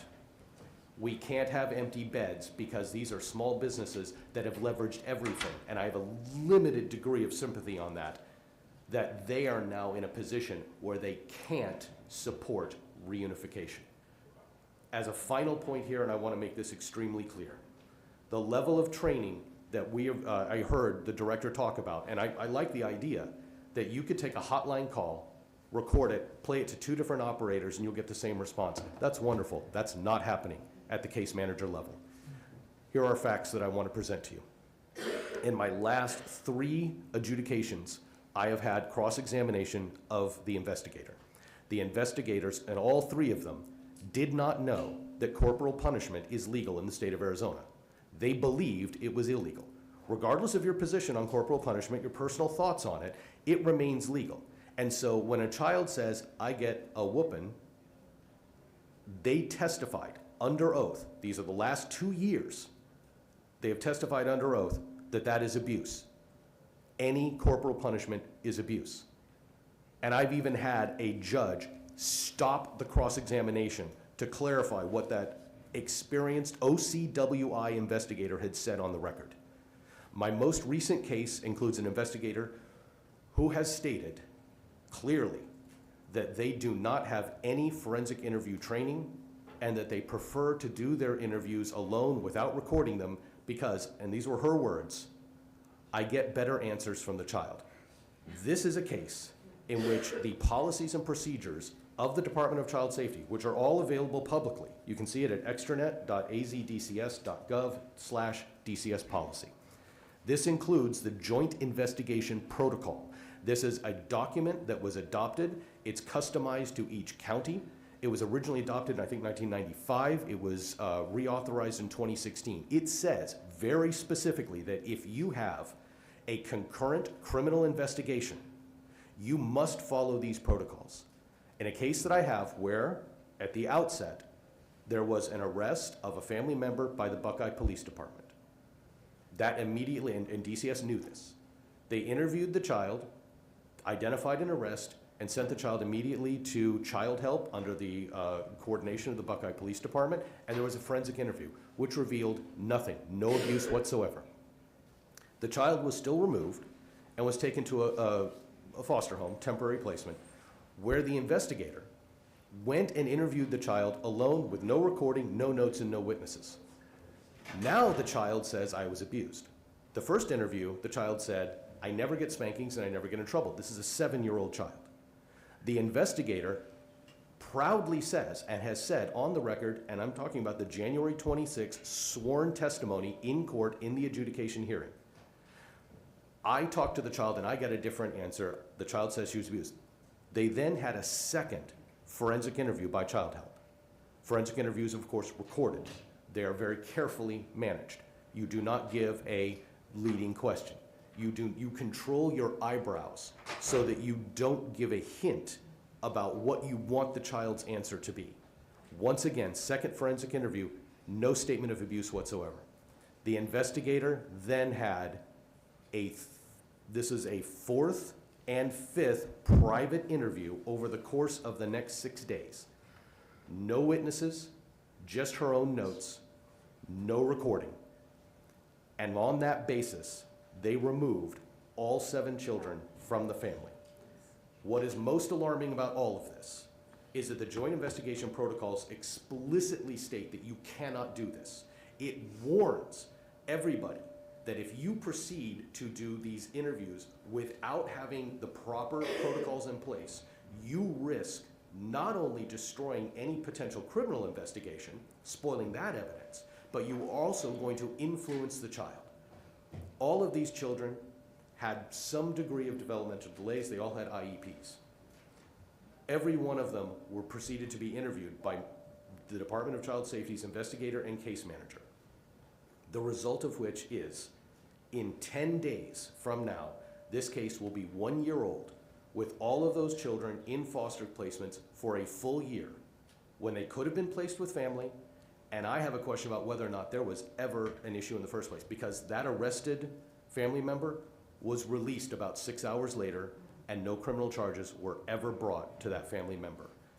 The final stroke on that case was that the department, we asked for a psych evaluation on the child back in June. It was denied by the department. Then the department decided to do their own in December. Like I say, this trial has already begun. I cannot introduce new evidence into a trial once it has begun. But the department, who controls the release of documents, released the psych evaluation of the child. And in the psych evaluation of the child, it stated this child has the potential of one of the most extreme psychological diagnoses possible. She is prone to psychotic breaks. The analysis, the period of evaluation, the person doing the analysis noted that the child was having hallucinations during the evaluation. This is by a psychiatrist. That is the star witness of a case in which 7 children are being held in a variety of homes with a tremendous amount of money going to all of these various services.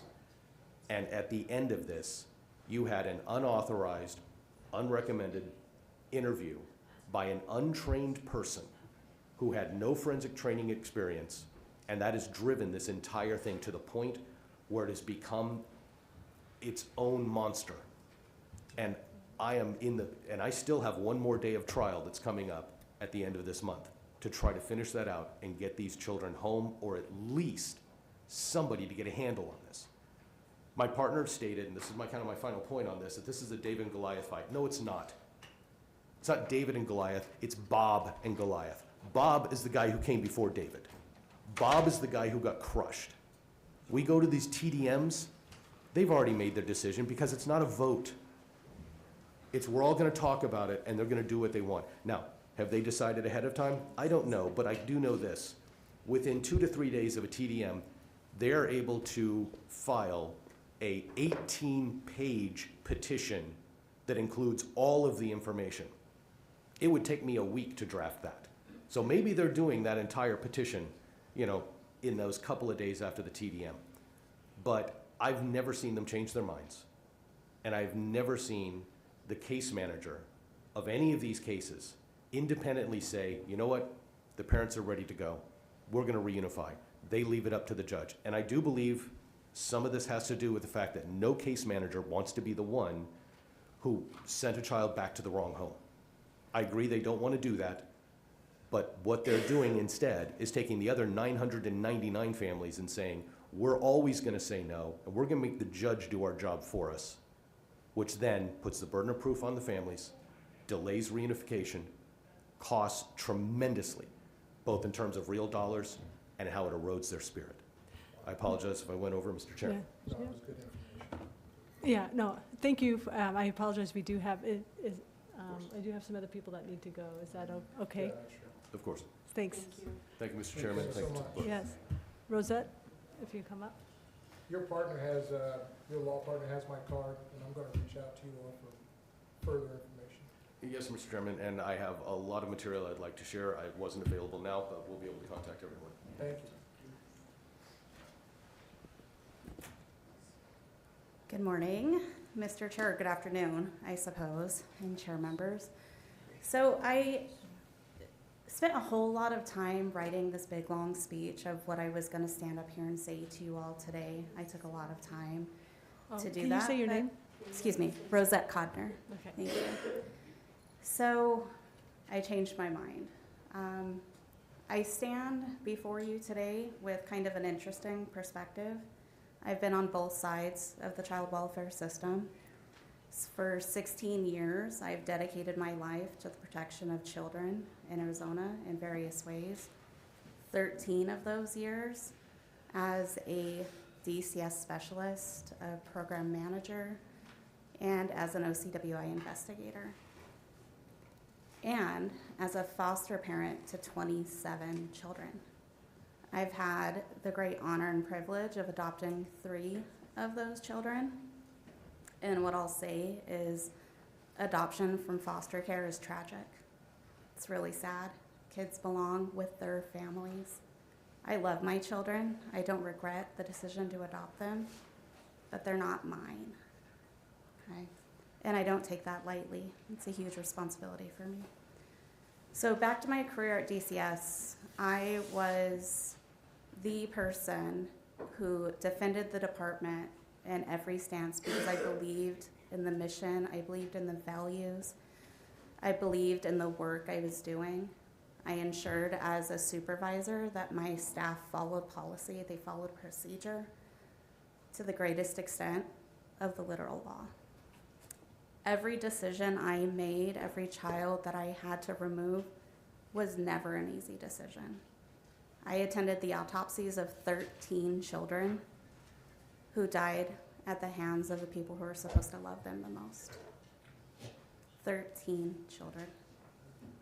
Of those 13 children, I can say, looking back, that the department failed 3 of those children. There were previous reports for those children. Something could have been done, but it wasn't. I expected to retire from DCS. I expected to be a lifer. I dedicated all of my career to it, all of my energy, but that changed 3 years ago. I brought home 2 beautiful, yet incredibly broken baby girls. DCS failed them. They did not advocate for their victims' rights. They violated many laws and procedures. When I did what I had encouraged many parents to do before and call the ombudsman's office to get a resolution, I wasn't met with solutions. I was met with threats. I was told if I continued in my advocacy of my daughters, that there would be professional implications. I asked for that to be put in writing, and it was. I also submitted my resignation that day. 13 years I dedicated to an agency that I believed in showed me if I could be treated that way with my knowledge, my responsibility, what were other families experiencing? How many of those calls that I encouraged these families to make were unheard? Many. Looking at some of the systematic failures, looking back, that I defended, the hotline is a huge concern. For many, many, many years, there's been issues at the hotline. Years ago, you heard of the not for investigation coding, right? Where tens of thousands of reports made to the hotline were not investigated. They were coded not for investigation.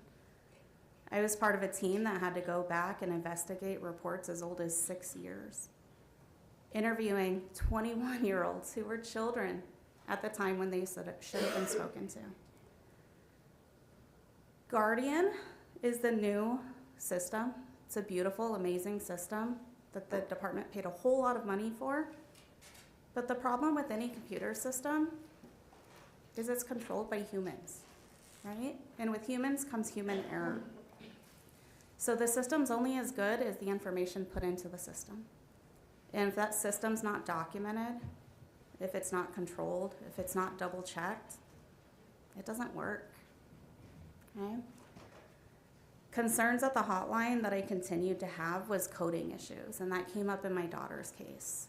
So my daughter's case should have been coded as near fatalities. They were both on life support. They both nearly died. But their reports weren't, because that information wasn't initially provided at the initial call. The information was provided later, but never added. When new information comes in on an open report, the hotline has the discretion to code that call as information only. It doesn't generate a new report. It doesn't require a new response. It doesn't require someone to go back out and talk to those children. It's up to the discretion of the supervisor and the investigator assigned. Me, as a supervisor, anytime we got a call, you go back out now. Okay? There's no time frames. When a call is coded as information only, meaning it doesn't rise to the level of a report, no action is taken by the field. It's reviewed by a hotline supervisor, and if it's agreed upon that it's just information, nothing happens. The other issue that I wanted to speak about today is the Office of Child Welfare Investigations. When I began with OCWI down in Pima County, we had 50% prior law enforcement.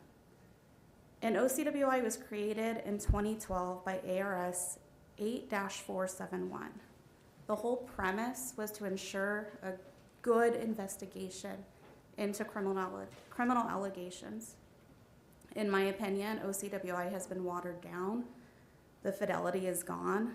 The statute allows for direct access to law enforcement records. But then that became not fair to DCS, that DCS didn't have that access, but OCWI did. So now that information is handled, that access is handled by very few analysts who are now responsible for meeting requests of all of the investigators in Arizona. So rather than an OCWI investigator being able to go directly to their computer and find information, they have to request it, and that can be days later. Speaking to foster care as a way to earn money, if you're doing it correctly, you're losing money as a foster parent. I spend more money in childcare, in clothes, in transporting my kids, and taking time off from work than I do for my own children. The reimbursement rate is not what drives me to continue fostering. It's about the kids. It's about advocating for them to end up where they need to be with their family. With that being said, as broken as the system is, my family has decided to stop fostering once our current placement resolves. Thank you. Thank you. Thank you so much. Yes, I have Diane Post. Thank you for your service to the state, and thank you for what you do for the kids. Mr. Chair, Representative Finch, with your permission, everything I was going to talk about has been covered by other people in various detail. What I would like to ask is if I could write... You need to speak in, because it's being recorded. I'm sorry. Wait a minute. I'm going to let my vice kind of... Yeah, okay. Wait. Are you next? Yeah, it would have been next. Oh, okay, great. So you have to speak into the mic so it's recorded. Okay. Chair and Representative Finch, everything I've said has been touched on by other people during the time of this hearing. So what I would like to ask is, with your permission, is if I could submit in writing in the next few days the detail that I couldn't give anyway because of time, but the detail behind what I was going to say that relates to the structural problems of the statutes and also the structural problems of the federal law that you were referring to. So if I could just submit that with the next few days, I think I would just be wasting your time to be talking in generalities at this point. Well, what I would like to do is go a step further, and maybe we can have a stakeholder meeting. And you could come in a stakeholder meeting, and it gives you more time to go into detail instead of a letter. Okay. Okay. Thank you. Okay? Thank you. And that Annika is our last one. If you don't mind, though, if I have just a letter here to read from another attorney, she would prefer to remain anonymous. She worked for the AG's office, and so I just want to do this real quick. Oh, do we have them? Oh, okay. Okay, I don't have her on my list. No, I put it on. Okay. Okay. So it says, thank you for allowing this statement to be read into the record. I am submitting it anonymously because I remain concerned about professional retaliation and mostly my personal safety. I hope, however, that the substance of what I share will be considered carefully. Before I say anything else, I want to make something very clear. Many of the case managers and supervisors at the Department of Child Safety are extraordinary people. They work long hours under tremendous pressure, often with impossible caseloads, and they care deeply about the children they serve. In many situations, DCS intervention is absolutely necessary, and many children are safer today because of their work. Any reform this body considers should be careful not to simply add more administrative burdens to the frontline case managers who are already stretched beyond capacity. My purpose in submitting this statement is not to attack those individuals. My purpose is to share observations from my time as an attorney in the Attorney General's office representing the Department of Child Safety in Dependency Court. Dependency court is one of the most serious proceedings our legal system handles. The state is making decisions that can separate children from parents, sometimes permanently. In that courtroom, fundamental rights are being balanced, the right of the parent to raise the child and the right of the child to be protected from abuse or neglect. When that state exercises that kind of power over families, structural safeguards are not optional, they are essential. I understand that a bill is being introduced to bifurcate the Attorney General's office attorneys from the DCS budget and system. My understanding is that the attorneys in the Attorney General's Protective Services section are the only assistant attorney generals in the state who are under the direct payroll and supervision of the state agency they represent. I support this bill. I support it because attorneys at the Attorney General's office are not merely advocates for the agency they work with. They represent the state, the public interest, and the state's interest. That is why attorneys must sometimes decline a course of action, even when the investigating agency recommends it. Let me repeat that. Sorry, a little pop-up came up here. The reason for that independence is simple. It prevents abuse of power. Our entire system of government recognizes this principle. A simple example exists in every prosecutor's office in the country. Police investigators gather facts and recommended charges, but prosecutors independently decide whether those charges should actually be brought. Critics will say that the example applies to criminal law, while dependency court is civil, but that is an elementary distinction. The real inquiry must focus on the nature of the power being exercised. The Department of Child Safety holds police powers over fundamental constitutional rights, including the fundamental constitutional right of a parent to raise their child and the right of the child to be protected from abuse or neglect, which is a compelling state interest. When an agency holds police powers over those rights, there must be a meaningful check on that power by the judicial officers responsible for bringing and defending that power in a court of law. Critics will argue that the current system exists for efficiency because the Protective Services section of the Attorney General's office is a behemoth that dwarfs other divisions in size. That argument is grotesque and insulting to our fundamental principles. Separation of authority exists precisely because efficiency cannot be exalted over the safeguards when state power affects people's lives. In dependency court, however, the attorneys assigned to represent the department are required to obey the agency's directives on every major decision, including whether to file, dismiss, or continue a case.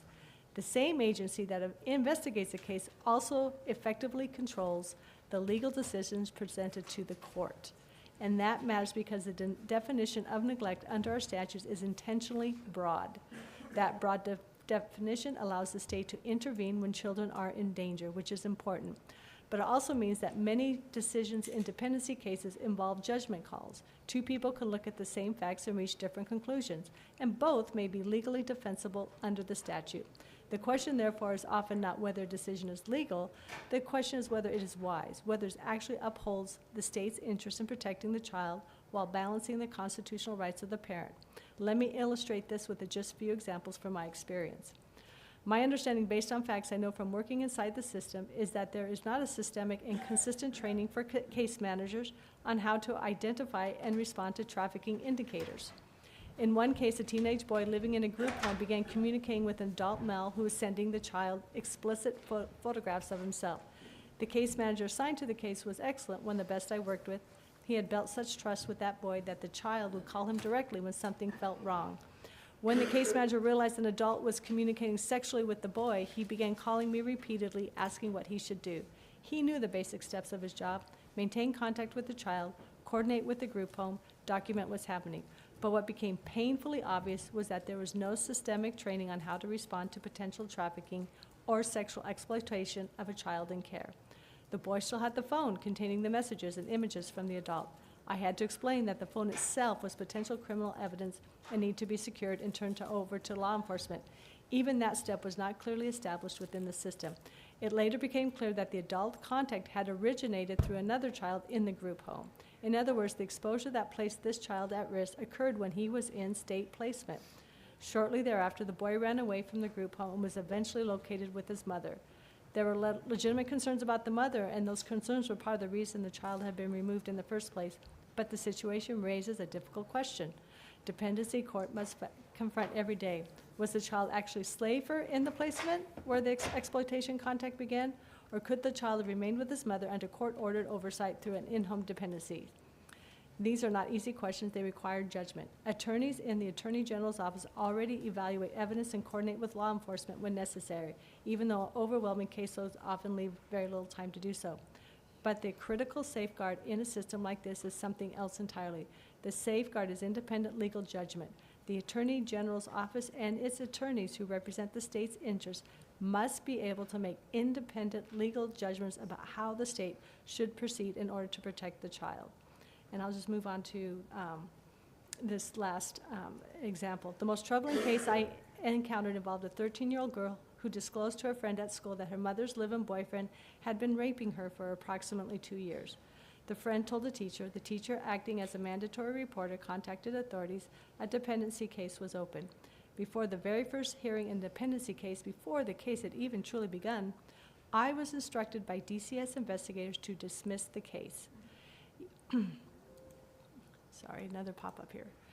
Even though I had no time because of a grueling caseload, I contacted the police investigator assigned to the criminal investigation. The investigator told me that when police returned to the home less than 48 hours after their first interview with the suspect to follow up on some of his answers, he arrived to find a for sale sign in the front yard. No one was home. When he peered into the windows, he could not believe what he saw. The house was completely empty. No furniture, nothing on the walls, nothing in the home. It had been wiped bare in less than 2 days. Obviously, law enforcement believed there was a serious flight risk. The investigator also told me disturbing information about the suspect's background. The suspect's father in Mexico had murdered his mother and fled. And add to the complexity, law enforcement also believed the suspect himself may have fled to Mexico after committing crimes there. When I told the investigator that DCS had instructed me to dismiss the dependency case, he was alarmed. In my utter naivete, I assumed DCS simply did not know this information. So I called the investigators and relayed everything law enforcement had told me. To my shock, they already knew it. They knew about the empty home. They knew about the flight risk. They knew about the suspect's background. Their decision to dismiss the case was based on one thing. They believed the mother when she said she would leave the boyfriend.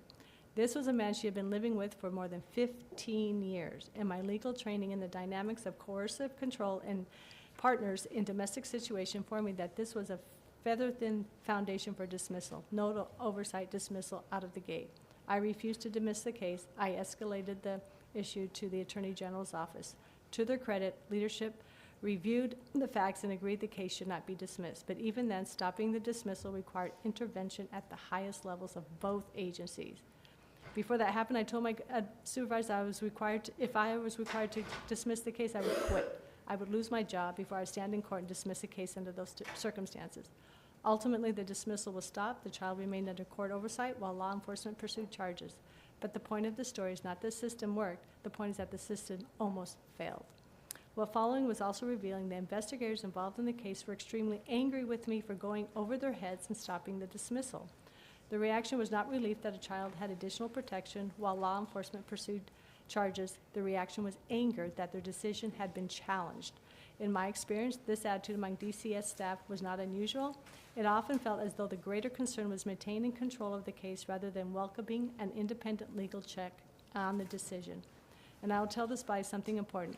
If you ask the attorneys who actually work in dependency court, the line attorneys, we've already heard quite a few, many will tell you they have seen the same dynamic. Lawyers talk, they know the culture of the system. In closing, I want to say this. Dependency court is where the state exercises some of its most serious power over its citizens, the power to separate children from their parents, and the power to intervene when children are in danger. When government exercises authority that profound, the power must be checked, period. When that check is weakened, child protection is diminished. The founders understood a basic truth. When there are checks on state power, the rights and lives of the people are strengthened. DCS is not an evil entity. We should thank them for their hard work and good work that they do every day, but nevertheless, they are a state agency exercising breathtaking police power, and that alone dictates that a check is not only prudent but absolutely necessary. No argument that DCS or the AG office can offer will stand against that fundamental truth. But because as someone who worked on the front lines, I can attest, and so can many, many other attorneys in this field, that those checks do not happen in practice. If you want to know stories, hold a hearing in the afternoon after dependency court hearings are concluded, when the attorneys are actually available to attend and testify. Believe me, you will be enlightened with truth and armed with information to make meaningful reforms. Thank you for your time and listening to my statement. Thank you. Very powerful. Thank you. We may need to go to one of those hearings, huh? Yeah. And then the next one I have is Annika. Okay, so really quickly, before Annika, you come up, real quickly, I have a young lady who was here, drove a long way last time, she didn't get to speak. I told her she was going to speak. I'm going to give her 5 minutes to be able to do your thing. I have your statement. I would just ask, there's a name in there. I redacted it, sir. You're on it. Okay, and then we'll close up with Ms. Robinson, and she will close us up, and then we'll go from that point. Please. Sir, Chairman, representatives. This committee has already heard hours of testimony about the systemic horrors inflicted on children and families by DCS and the Arizona Attorney General's office prosecuting cases against parents and guardians. But there's a pattern of practice that we've not heard in the discussions, a practice that is so cruel that it causes incalculable harms to both the isolated child and the family left behind. Strict rules during calls and visitation prevent any mention of the case.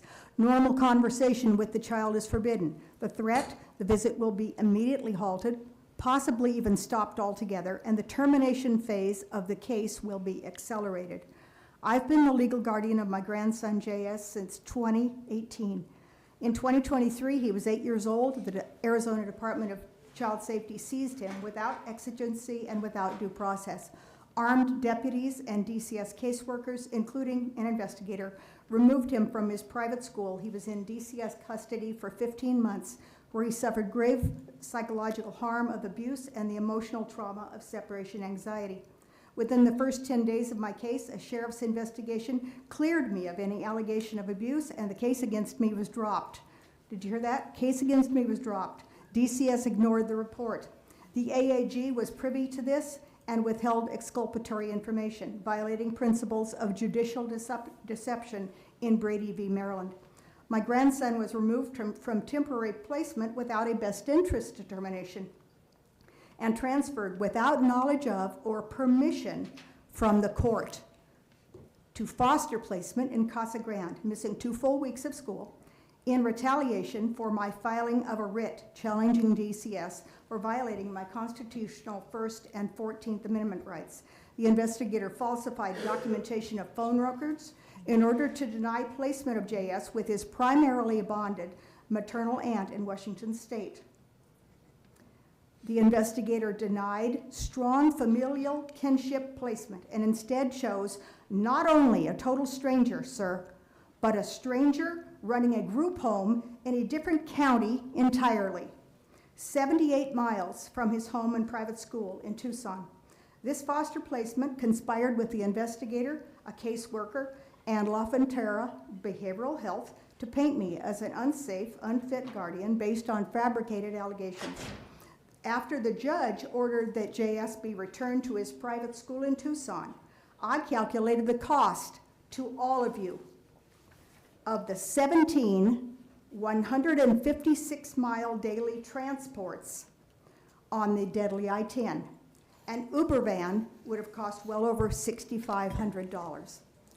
I was prevented from having any contact with my grandson for a full 9 months while DCS knowingly made multiple false reports of child abuse and neglect to prolong the dependency, violating ARS 13-2907.02. As a direct result, I've suffered reputational harm, emotional distress, prolonged separation anxiety, and now suffer from PTSD due to the 15 months of emotional torture suffered under the tender care of DCS. And I'm now on the child abuse registry to boot. Therapy has revealed that DCS workers, specifically the investigator, repeatedly told JS that none of us loved him or ever wanted to see him again. He was injected with 5 vaccines without contacting his pediatrician. He was given an antibiotic to which he had a known allergy, etc. That is not just an error in judgment, sir.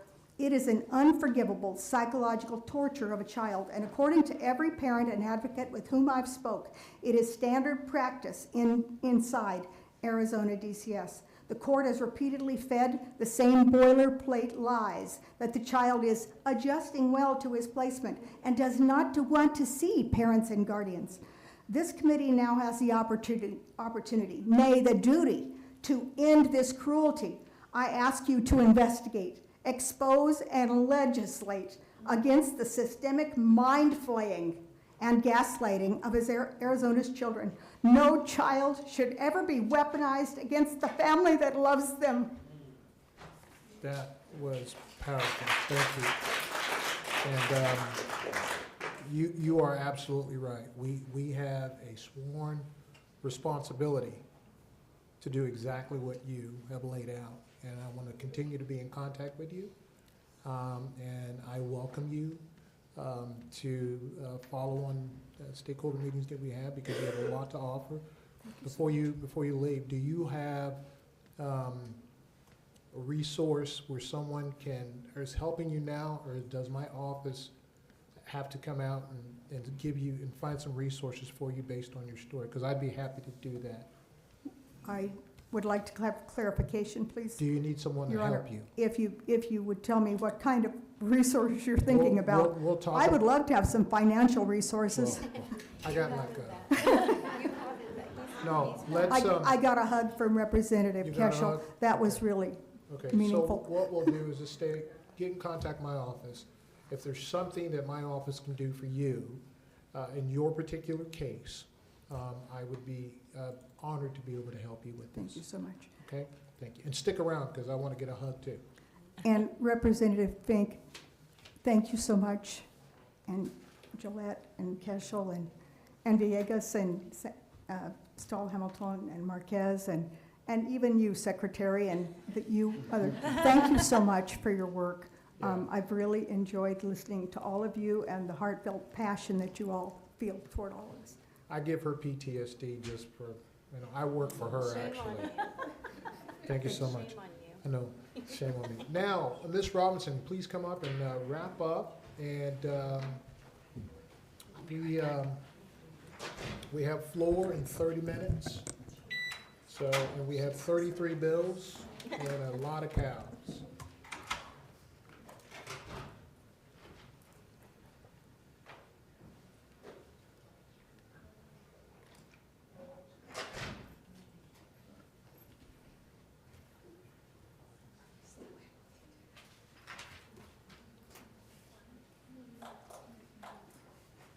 You need someone to do the clicker for you?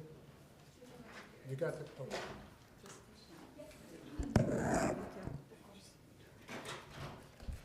Okay, I was hoping someone was going to do my PDF, so I'll try to do both at the same time. You need somebody to do Chairman, the clicker? that's okay. Is there a clicker? If not, then I'll just push on this. No, we're good. I'll just use this. There we Okay. go. Chairman and members of the committee, thank you for the opportunity to testify today. My name is Anika Robinson. I have been a foster parent for 18 years, serving as a kinship, community, medically fragile, therapeutic foster parent, and I've cared for kids on DDD and Altex. I have adopted 4 children from foster care and currently have 1 placement. I'm a mother to 9 children. And for the last 10 years, I ran a foster care nonprofit serving our most vulnerable children and families impacted by foster care. For more than 10 years, I volunteered at all hours of the night and weekends, answering crisis calls from caregivers when a child was spiraling or unsafe, and helping families navigate DCS, access, behavioral health, medical health, DDD, and just about anything that they needed. I also served for nearly 2 years as the foster care community liaison at Access, where I helped coordinate solutions to physical and behavioral health services. I provided statewide trainings and brought caregiver feedback into joint solutions with DCS and the health plans. I was also a foster parent college instructor, helping families to get licensed. I'm not a lobbyist, I'm a constituent. Every legislative effort I have worked on for the past 10 years came from seeing real children and families harmed and knowing that we had to do better. I have been at the Capitol supporting Representative Fink's work to strengthen Arizona's kinship statutes last year and again this year, because safe family placement must be the top priority. I authored and helped advance Jacob's Law because children in care were not getting timely behavioral health services. I authored missing children legislation after youth we served went missing and were later found dead. I authored and helped lead drug testing legislation for group home staff because I was repeatedly hearing from foster youth where the staff was using drugs, bringing drugs into placements, and exposing vulnerable youth to dangerous environments. I am not here to point fingers. I am here to offer solutions for real systemic change, because we don't lack laws in Arizona. We lack enforcement, auditability, compliance. Representative Gillette's findings explain exactly why enforcement keeps failing. It is because authority is fragmented. DCS can say that it doesn't control vendor selection or payment. CMDP, CHP can say that it's the administrative authorization. Access pays prospectively and does their reviews later. When no single entity owns the full chain from referral to oversight, accountability dissolves, and children absorb the consequences. If we want true reform, we have to start at the beginning. Arizona does not primarily have a no law problem. Arizona has an enforcement problem. Kinship first. When safe children belong with family, and when removal is imminent, the first priority should be to identify family immediately and place children with kin whenever it is safe to do so. Children do better in families than in facilities.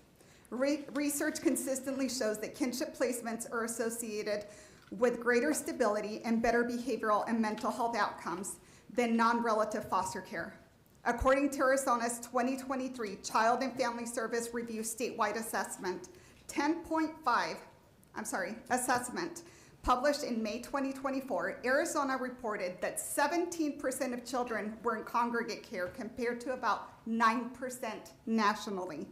That is nearly double the amount of kids in group homes.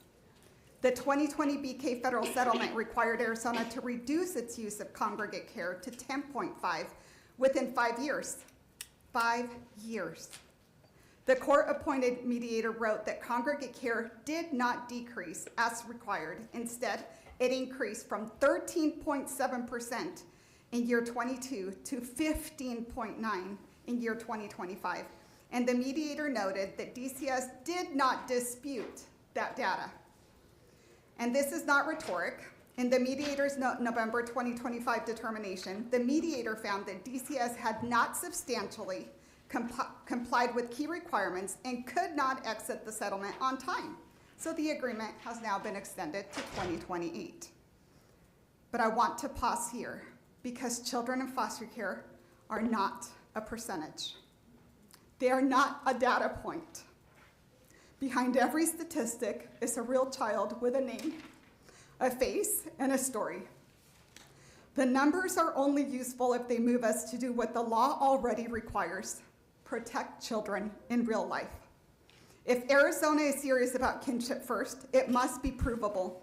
Under Arizona law, ARS 8-514.07, when a child is taken into temporary custody, DCS must use due diligence to search for adult relatives and persons with a significant relationship within 30 days. and then file the documentation with the court showing who was contacted, what efforts were made, and why kinship was not possible. This is not aspiration. This is statutory, but compliance should be auditable. Courts should receive a filed due diligence record. If that proof is missing, that court should require compliance before defaulting to congregate care. We cannot solve this crisis only at the back end. We have to get the front end right. Safe kinship identification and placement as early as possible. Jacob's Law, I'm so sorry, I'm on the wrong one. There we go. Jacob's Law, once a child is placed, the law must mean something. And once a child is placed in foster care, the law must mean something. 10 years ago, I drafted the original language to House Bill 2442, known as Jacob's Law, because Arizona's foster care system was failing children placed in my home, who were forced to wait far too long after experiencing trauma just to see a therapist. It was also failing the caregivers trying to keep them safe. Arizona was sued first. The federal class action known as BK was filed on February 3rd, 2015, over systemic failures in child welfare and Medicaid. Jacob's Law passed in 2016, so the legislature acted after the state was already on notice. Years later, I was called to provide testimony in the federal BK case, and I have continued bringing solutions because I have watched what happens when policy is not enforced. Jacob's Law was meant to protect children by requiring timely behavioral health access, supporting caregivers, trying to stabilize placements, requiring higher levels of care when necessary, and ensuring that there was a full and complete placement packet at placement time. So caregivers knew that what they were being asked of every child as far as protections. But the state's own audit records showed that did not happen in practice. In 2019, the Arizona Auditor General reported that foster parents consistently described poor communication, lack of support, exclusion from decisions, difficulty accessing needed supports, and pressure to accept placements. That report also found that foster parents were often not given placement packets, or there were incomplete or inadequate information. And auditors found missing information in placement packets that they reviewed. Then 3 years later, in the follow-up report, the Auditor General reported that DCS had not implemented the recommendations to provide complete updated placement packets upon placement and still lacked information to determine whether the packets provided are complete and up to date. On Access 2022, operational review of the DCS Comprehensive Health Plan report documented severe deficiencies, including a delivery system score of just 7%, indicating systemic failures in provider oversight, staffing, and access to mental health care. In the signed mediator's decision dated November 18, 2025, nearly 10 years after Jacob's Law passed, that mediator noted that state's behavioral health compliance analysis was flawed and could not be relied on as proof of substantial compliance, which is exactly why enforcement and independent verification matter. I have personally mandated a placement packet for every child placed with me who only came with a notice to provider. With my latest placement, I had to push DCS worker to call her supervisor and complete the blank placement packet that I provided. And while we sat on the couch, and as she filled it out, I learned that that sweet little baby needed an immediate ultrasound and a follow-up with a specialist for medical issues that he had been born with. This is not a paperwork issue. That is a child safety issue. Placement packets matter because they include critical medical, behavioral, and disruption history, including sexualized behaviors, serious diagnoses, and other needs. Information that helps a caregiver determine whether they can safely and appropriately meet the child's needs. Foster parenting is volunteer work. When families are not given critical information, placements can disrupt, and children pay the price. And here is the systemic fix. Rights without enforcement become suggestions, and timelines without escalation become fiction. If we want Jacob's Law to protect children in real life, missed timelines must trigger automatic action. My solutions are simple, concrete, and measurable. Missed medical or behavioral health appointments require an incident report. Every CFT must verify whether services are actually being delivered. Approaching Jacob's Law deadlines must trigger real-time escalation and tracking because timelines without triggers are just hope. If the 21-day deadline is missed, escalation should be automatic, documented, and the child should be able to access out-of-network care immediately, because waiting in silence is how placements collapse. Medical and behavioral health timelines training should not be optional. They should be mandated and recurring. Any adult caring for children in state custody is frontline, and we cannot be expected to walk into a crisis without the training and the tools to keep children safe and to help them heal. Caregivers should receive annual training on the foster child's Bill of Rights, the foster parent's Bill of Rights, along with behavioral health and medical health timelines, chain of command escalation, grievances and appeals, and higher levels of care. And caregivers must be trained on the loss escape hatch. If the Jacob's Law deadline passes and the health plan cannot deliver medically or necessary behavioral health care immediately within the timelines identified by Access, then the caregiver can go out of network and use any of the 107,000 registered providers as of March 2025 that are available statewide. So when a plan can't meet medically necessary care on time, caregivers must be trained on how to trigger out-of-network access quickly. But if caregivers are never taught that option, they don't know what they don't know, and children keep waiting.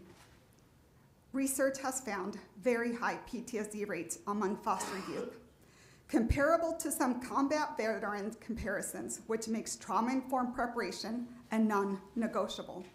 And when a system fails to deliver care, behaviors escalate. I have cared for children with high acuity. Holes were punched on my walls. Feces were smeared on surfaces. There were night terrors. I was hit, scratched, bit, and spit on, while still being expected to stabilize and hold the placement together without the training to navigate the systems that were already supposed to deliver help. We waited and waited. Most importantly, DCS is the legal guardian. DCS specialists must be trained and evaluated on escalation when timelines are missed, not just on completion of paperwork. They should be required to initiate the Jacob's Law documentation and escalation with Access and the health plan when timelines are missed, and to ensure grievances, appeals, and written outcomes are tracked in the child's record. The foster children in my home suffered. My biological children suffered. My family and my health suffered. Training cannot be optional when trauma at this level is the norm. These are not just protections for caregivers. They are cost-saving reforms for the state. When children get timely services, we reduce disruptions. When we reduce disruptions, we reduce moves. When we reduce moves, we reduce the need for higher levels of care, crisis settings, and congregate care. Missing children. In January 2023, 2 girls, Citlali Avalar and Cameron Myers, left their Mesa group home operated by Powerhouse Youth Facility. They were reported missing on January 7th after failing to return. On January 21st, Mesa police confirmed that a man walking his dog spotted what he believed was a mannequin in a water retention basin. Officers responded and discovered the girls' bodies just about 10 feet apart. They were not located through a visible, urgent, community-wide mobilization.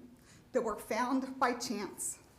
Their deaths were devastating, and they expose serious gaps in how missing children in state custody are responded to. When a child in state custody goes missing, the response must be immediate, coordinated, and provable, because hours matter.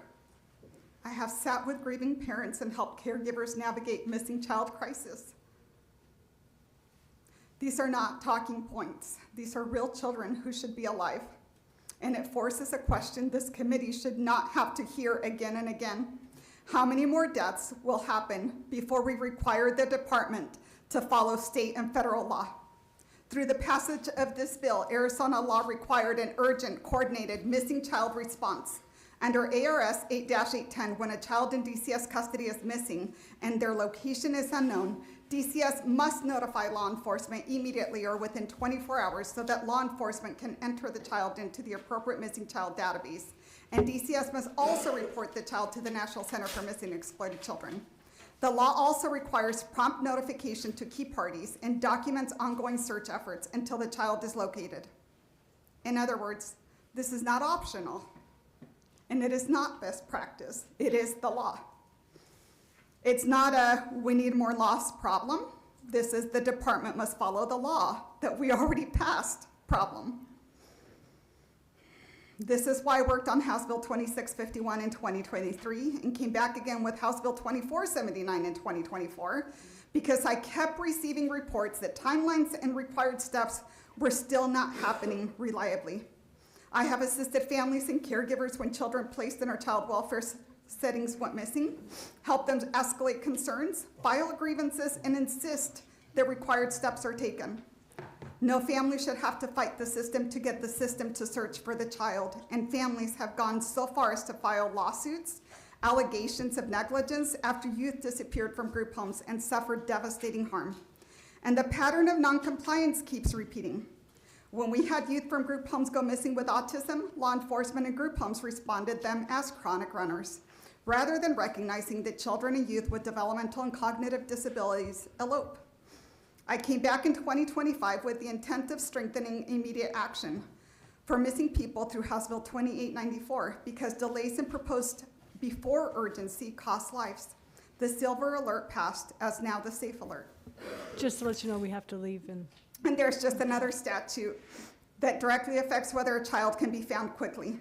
ARS 8-812 requires DCS to obtain a photograph or state ID within 90 days of a child's placement. That law existed for a reason, because you cannot search effectively for a child who has no current photo in the system. If the department fails to comply with the photo mandate, the law meant to protect the child has already been violated before the search even begins. It leaves children effectively faceless at every moment that they most need to be seen. The same is true for group home drug testing and group home safety. I authored HB 2480, now codified as ARS 8-53006, requiring random drug testing, screening of group home foster homes, and employees, and mandating that drug screening results be submitted to the department within 48 hours of receipt. This legislature acted. The statute is clear. I ran that legislation because I was hearing repeatedly of concerns about drugs being used inside congregate care settings. In 2023, the Arizona Auditor General found that DCS took anywhere from 5 days to 406 days to complete group home licensing investigations. In some instances, by the time the department concluded its investigation, the staff member involved was no longer working at the facility. This is not a paperwork issue. This is a child safety issue. If a licensed foster parent were accused of illegal drugs, DCS would remove the children first and investigate afterwards. And if that allegation were substantiated, I would lose my license and face prosecution. That is how imminent danger is treated in a family setting when there's removal. But when a group home staff member is accused of bringing drugs into a congregate care setting, that response is not always immediate removal pending investigation. So why are children in group homes less worthy of urgency? This is what we're gonna do. Yes. Next week, I'm gonna let you come back. No, we're gonna do that. Okay. I'm gonna let you come back, because I know you have some more information, and I want to give you the ample time to be able to present it, okay? And I know you were talking, but I need to be able to hear that again. So next week, because I have some other tasks for our members, and I want to give you ample time to do that, and we'll coordinate that. Absolutely. I didn't go either, but that's okay. Okay. Really quickly, members, we have to go to floor. As you know, we have a lot of bills and a lot of cows. I want to thank you today, and don't go nowhere because we need to, I'll meet you in the members' lounge if that's possible. Next week, I am asking both staffs to come up with not recommendations, but enforcement mechanisms, okay? And we can present those as individuals, or we can present those as right and left sided. So your staff has enforcement mechanisms to get this done. I'd like to get those presented as a body next week before we get into the bills. Does that sound agreeable? Yes, Mr. Chair. Mr. Chair, I was going to ask and thank both Rep. Gillette and Rep. Fink for sharing your slides. Yes. Do either of you have written reports that sort of supplements your slides that you can share with our staffs? Please, God. Yeah. But We do. Yeah, I guess what I was asking You for. cannot have them. Okay. If you had a condensed version that was shareable. Okay. Yeah, No, I could- they're, when we leave here, they're gonna be secured and they'll be sent to the special counsel. Got it. Thank you. Members of the audience, we do appreciate your patience. Again, next week, we're going to complete with testimonies, and you will hear from our members the enforcement mechanisms that we're going to be coming in with. So do appreciate you. Sorry we have to end. However, we have to go upstairs and start to vote. With that, the Committee on Government is adjourned.